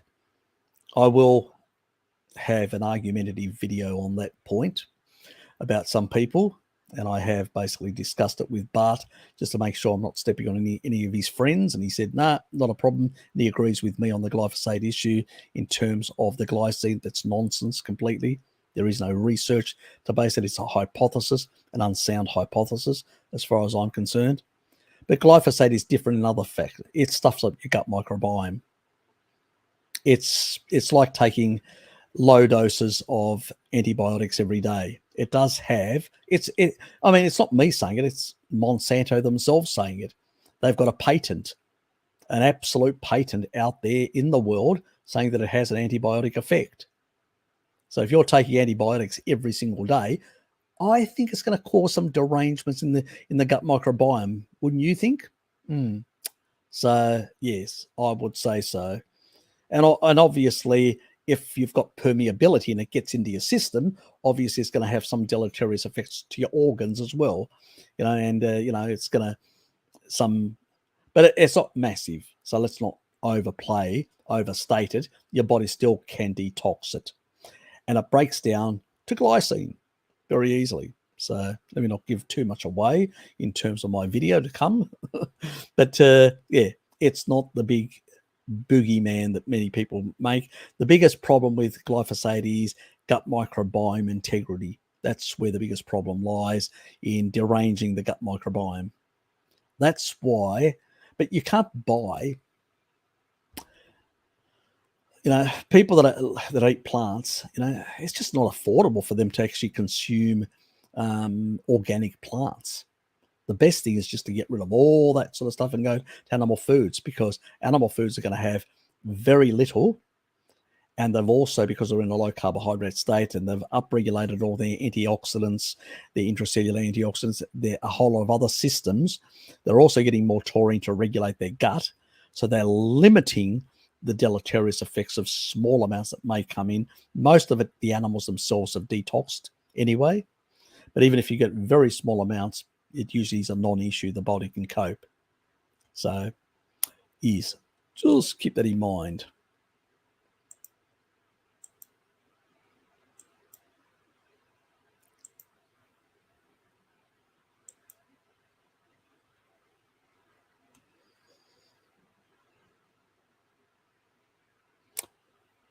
Not a problem, Ralph. I'm happy that you're getting good results. One person is actually doing mega doses against my advice. Llama, 30-gram experiment. Anyway, he goes, didn't you do 20 for a period of time? I said, I did for a short period of time, and I did about a decade, more or less, most of the time doing about 10. Yes, he's shot for super high methods. He's acting as an experimental. I said, have you caged yourself, as a joke? You got the laugh. Got a laugh out of that. Very good. How many grams are you doing currently yourself? I'm actually doing 6 grams a day. Okay. Me For too. the higher side. Yeah. I actually think I'm getting rid of some thyroid fibrosis, believe it or not. Yeah, it will do that. It will do that. It eliminates fibrosis in all tissue. Yeah. A lot of people don't realize that Hashimoto's thyroiditis that you had also does cause fibrosis in the thyroid as well. So you'll get nodules and stuff like that. So people that have done taurine have noticed that their nodules have reduced, and some have eliminated them altogether. So it does work over time. It's like my fibrosis took about a decade. It's cellular turnover. People say, well, the rats 3 months. Yes, but their metabolic rate is different. Their cellular turnover is different. It's much faster, and they only live for about 2+ years. And the maximum, we're talking about the maximum physiological thing that we believe from humans about 150, and then 4 years. When you divide that, it comes out to about 9 and 4.5 months. So people expect miracles. Now, my dear Llama is actually doing mega doses. He seems to be okay, seems to tolerate it. Luckily, he's not one of those people like Bart that has got genetics for sulfur accumulation. So he gets farting and all that. So, look, if you fart, if you eat like anything with sulfur and you start farting and all that, that you've got genetics that sulfur accumulate. Then you need more choline, a couple of grams of choline to methylate it away. If you're doing a therapeutic, taurine levels, so you can tolerate that. He doesn't want to do that, and he doesn't want to eat eggs because he can't tolerate eggs. And yeah, probably needs a spanking from Ted and Pim. But anyway, that's another conversation. Yeah. Yeah, he's always complaining about something. Poor man bad. It's complaining Kiwis, which is not here, so I can actually say anything about Kiwis now.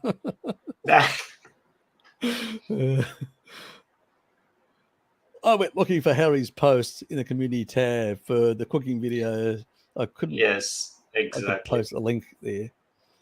Harry has posted so many community posts, and he goes back for over a month. Oh, okay.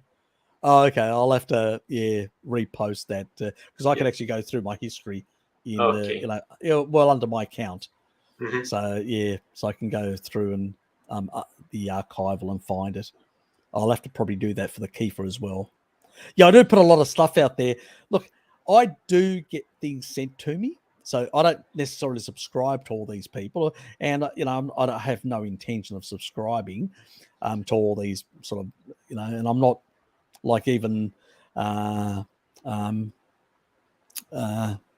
is it called, the TikTok thing and all that I put sometimes. It's not as if I've got an account that I subscribe, but people send me the stuff sometimes and go, have you seen this? And sometimes I'll go and check, and then I'll just go scroll through and I'll see a couple of others. I go, yeah, those are interesting. People may want to see that. It just gives them a bit of information that they may not be aware. If I'm aware of it, I don't mind sharing and saying, look, have you heard about this? This sounds, interesting. So it's really just to help get information out there in that regard. Now, as I'm just going back to what I was saying earlier, I do not recommend 30 grams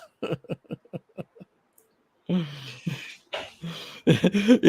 that regard, but he seems to be able to tolerate it. So he's doing his experiment, and he'll let me know and all that. That's an N of 1. It's like anything, some people can tolerate certain things more than others. There's a lot of genetic variability that, in bell curve. So it's not something I'm recommending. I usually 6 everyone, not a problem. 2 anyone, even if they're on lithium or on blood pressure meds, it's not going to be a problem. Anything above that, then they have to get their meds adjusted. If you're going to go above that, I usually, tend to, I may stretch it to 15, but, I usually say, well, do it for a short period of time and monitor it and stuff like that. Yep. But at the same time, I'm very cautious because I'm saying, well, humans have never done these high doses for a prolonged period of time. Okay, that's not normal. What we're doing is an intervention to break down fibrosis. And so I will cycle through a bit and sometimes lower the levels and then come back up again and all that, just to try and, if I've got a bit of fibrosis still there, I go, okay, I'm going to increase it. I don't like to constantly be on that high end sort of thing. Yep. With anything. So I'll drop it down. I may not do it for a couple of months and then go back and do high doses another 3 months to try and, clear out stuff that there may be still fibrosis around my body. So that's the sort of stuff and the way I recommend. Now, I am getting at the end of my tether with him, and I've told him to stop, at those levels, but he won't listen currently. Yes. Yeah. So I said, if you start feeling any symptoms, stop immediately because it'll wash out through your system. We don't retain a lot of taurine. It doesn't bioaccumulate. If you stop, it just goes back to really low levels. So, yeah. Yes. Some of these people think I'm the god of taurine. No. No. Yes, we use it as a biohack. We don't go overboard.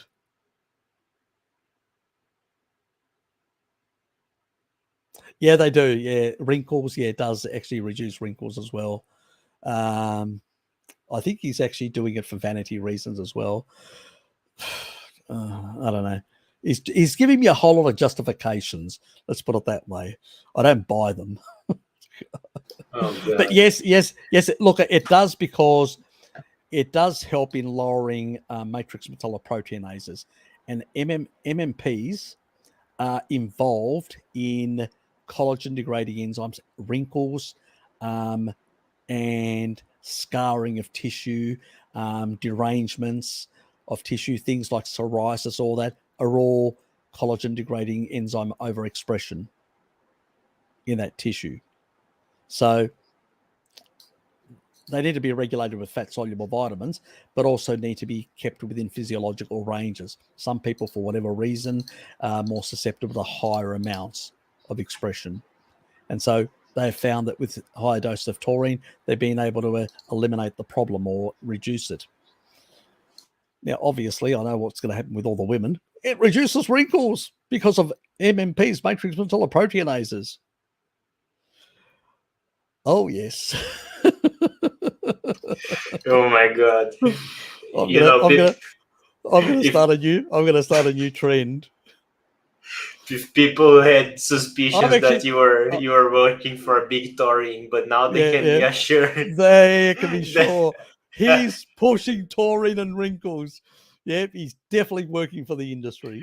Oh my God! But yes, now I've got no excuse. Now it's proven perfectly. Thank you, Bob, for exposing me. When's the next check coming here? Oh, look, I've seen the studies. And I had a folder, and I was reluctant because I know humans have a tendency of abusing things. Yes. And getting themselves into trouble. You know, you tell them one thing and they'll always do other things, you know, and they'll do excess. And you go, oh, you didn't, you know, well, do I have to spell it out? I gave you the dosages. Why did you go above? Oh, yep. I thought more would be better. You know what thought did? Yeah. Yeah. So, yes. Yes, it does help, but let's do it slowly. You know, let's not be too vain. Yes, and it does happen quicker in the rats because remember, their cellular turnover is much faster than ours, and so they can clear out older cells much faster and replace them much faster. So it still would take a decade for us. Consuming massive amounts is not going to actually increase the cellular turnover in the same level. Okay? So if you're getting good amounts from the animal foods and maybe a bit from supplementation, over time it will improve skin elasticity, skin form, and regulation of matrix metalloproteinases. But you still need collagen. You still need to regulate those things, those enzymes, with fat-soluble vitamins. So it's just not enough for that.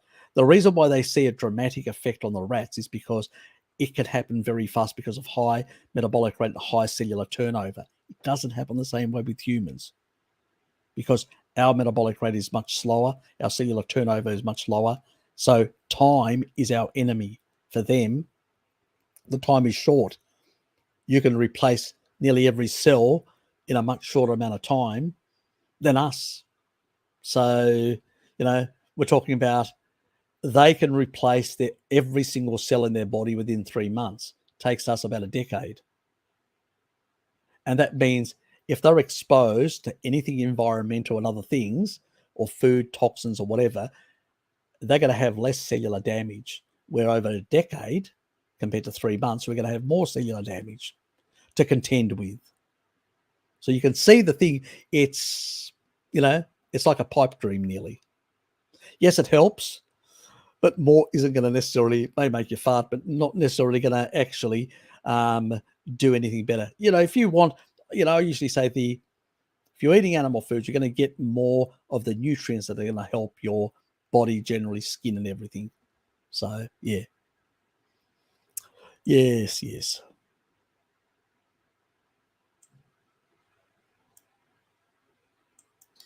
Harry, are you finishing up soon? Because I think I'll get going. Yeah, I'm actually pulling the plug. All right. Yeah, about now, because I'm not going to answer any more questions. People, you know, sorry, but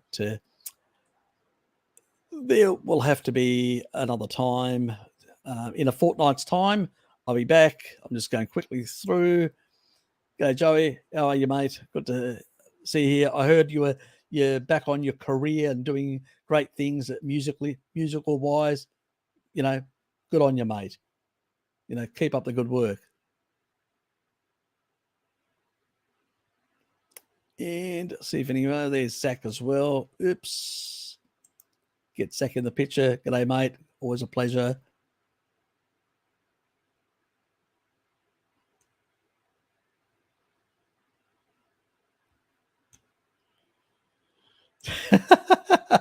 you're gonna neg TikTok.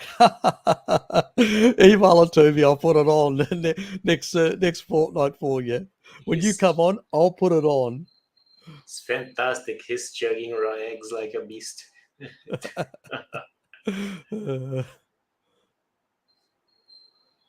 And being on TikTok, I probably won't get any copyright issues with YouTube as well. Exactly. Which can be a problem with those. Yes. And there's Shelley as well. G'day, Shelley. Always a pleasure. I've been waiting to see you in the Zoom sessions. What is it with people? Nobody turns up. I think people just forget that it's on as well. Okay. Yeah. Thoughts on tests for toxic metals and detox methods. I've got a whole lot of videos covering a lot of that sort of stuff, methylation stuff, and and also selenide, which is selenium, which chelates heavy metals. But the ultimate thing also is to have good liver function, and gallbladder function and kidney function.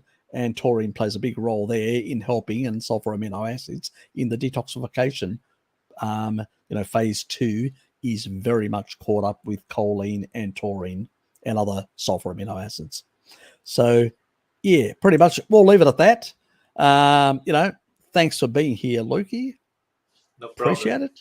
Always good to be here. I know you're tired. You just wanted to come in for a couple of laughs. Appreciate it. And thanks everyone else for turning up. Oh, Necro Kitty just turned up. G'day, Necro Kitty. Just now. Hello, Necro. yeah, she just popped in there. Oh, my. Yes, exactly. God, talk about keeping it light. That is fine, my dear. That is fine.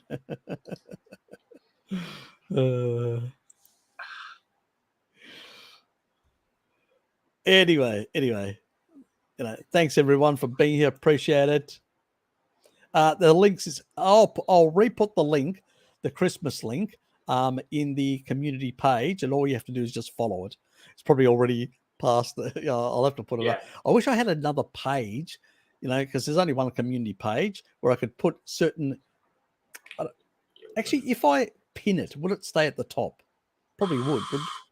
Can you pin it? I'm not sure. Can you pin on a community page? I've never seen that. I'll check that out. I don't know whether you can or not. If I can, I will. But I definitely will put it in shortly because people probably, with all the other posts that I make. Yes. Anyway, I will have to sort that one out. You too, mate. Thanks. Here's a few late stragglers. Dean as well. With his chirpy little baby. You too, mate. YouTube community page. You got a community page where you put all your announcements. So if you go to the home page on my channel, then there's the videos, then there's the live streams, and then there's I think there's maybe one other, and then the community page. Yep. So you have to scroll to the right to basically find the community page. And there's a playlist as well there that I've made a number of playlists. People should go and check the playlist and see certain things. They also should look at the subscriber stuff. There's also the clip ones, they're Harry Serpanos clips. Why don't you subscribe to that? The clip currently is quite low still. What is happening with people? You need to subscribe, guys. There's a lot of clips that are put in there, and there are quick information things and things that you can share as well with other people. So use that as because sometimes people like your family members don't want to read or listen to a long video of mine, but their clip ones are all these short things that touch on key points that people talk about, and you can just quickly share that information around. So please do. She had to rewind it, go at 3. God, that would have been interesting. I have to listen to myself at 3 times speed to see what I sound like. Probably like a robot. 2x is my limit, honestly. That's Bart with Ted doing something to his knobs. That's exactly how it will be. Oh God, now I need to try that. Oh, I have to get that image out of my head. Oh God. Oh. And he calls that Kiwi magic. I call that questionable behavior. It's cursed. on Ted's part. Oh Jesus. That's it. Thank you. That's it. Bruce, you're late. Most cast iron Skittles are pre-seasoned with vegetable oil as a base. Well, you can add tallow and all that. First, I would actually clean it properly, thoroughly, and get rid of all that sort of stuff. If you have bought something like that, so thoroughly clean it and get rid of it. So you can actually get detergents that can remove it really well, and then use tallow or lard, to basically, and that should sort it out in the traditional way. Double speed is pretty intense but watchable. Yeah, I mean, I think fast and talk fast and all that. So, yeah, I couldn't imagine 3 times me. God, ooh, I'd have difficulty keeping up with me.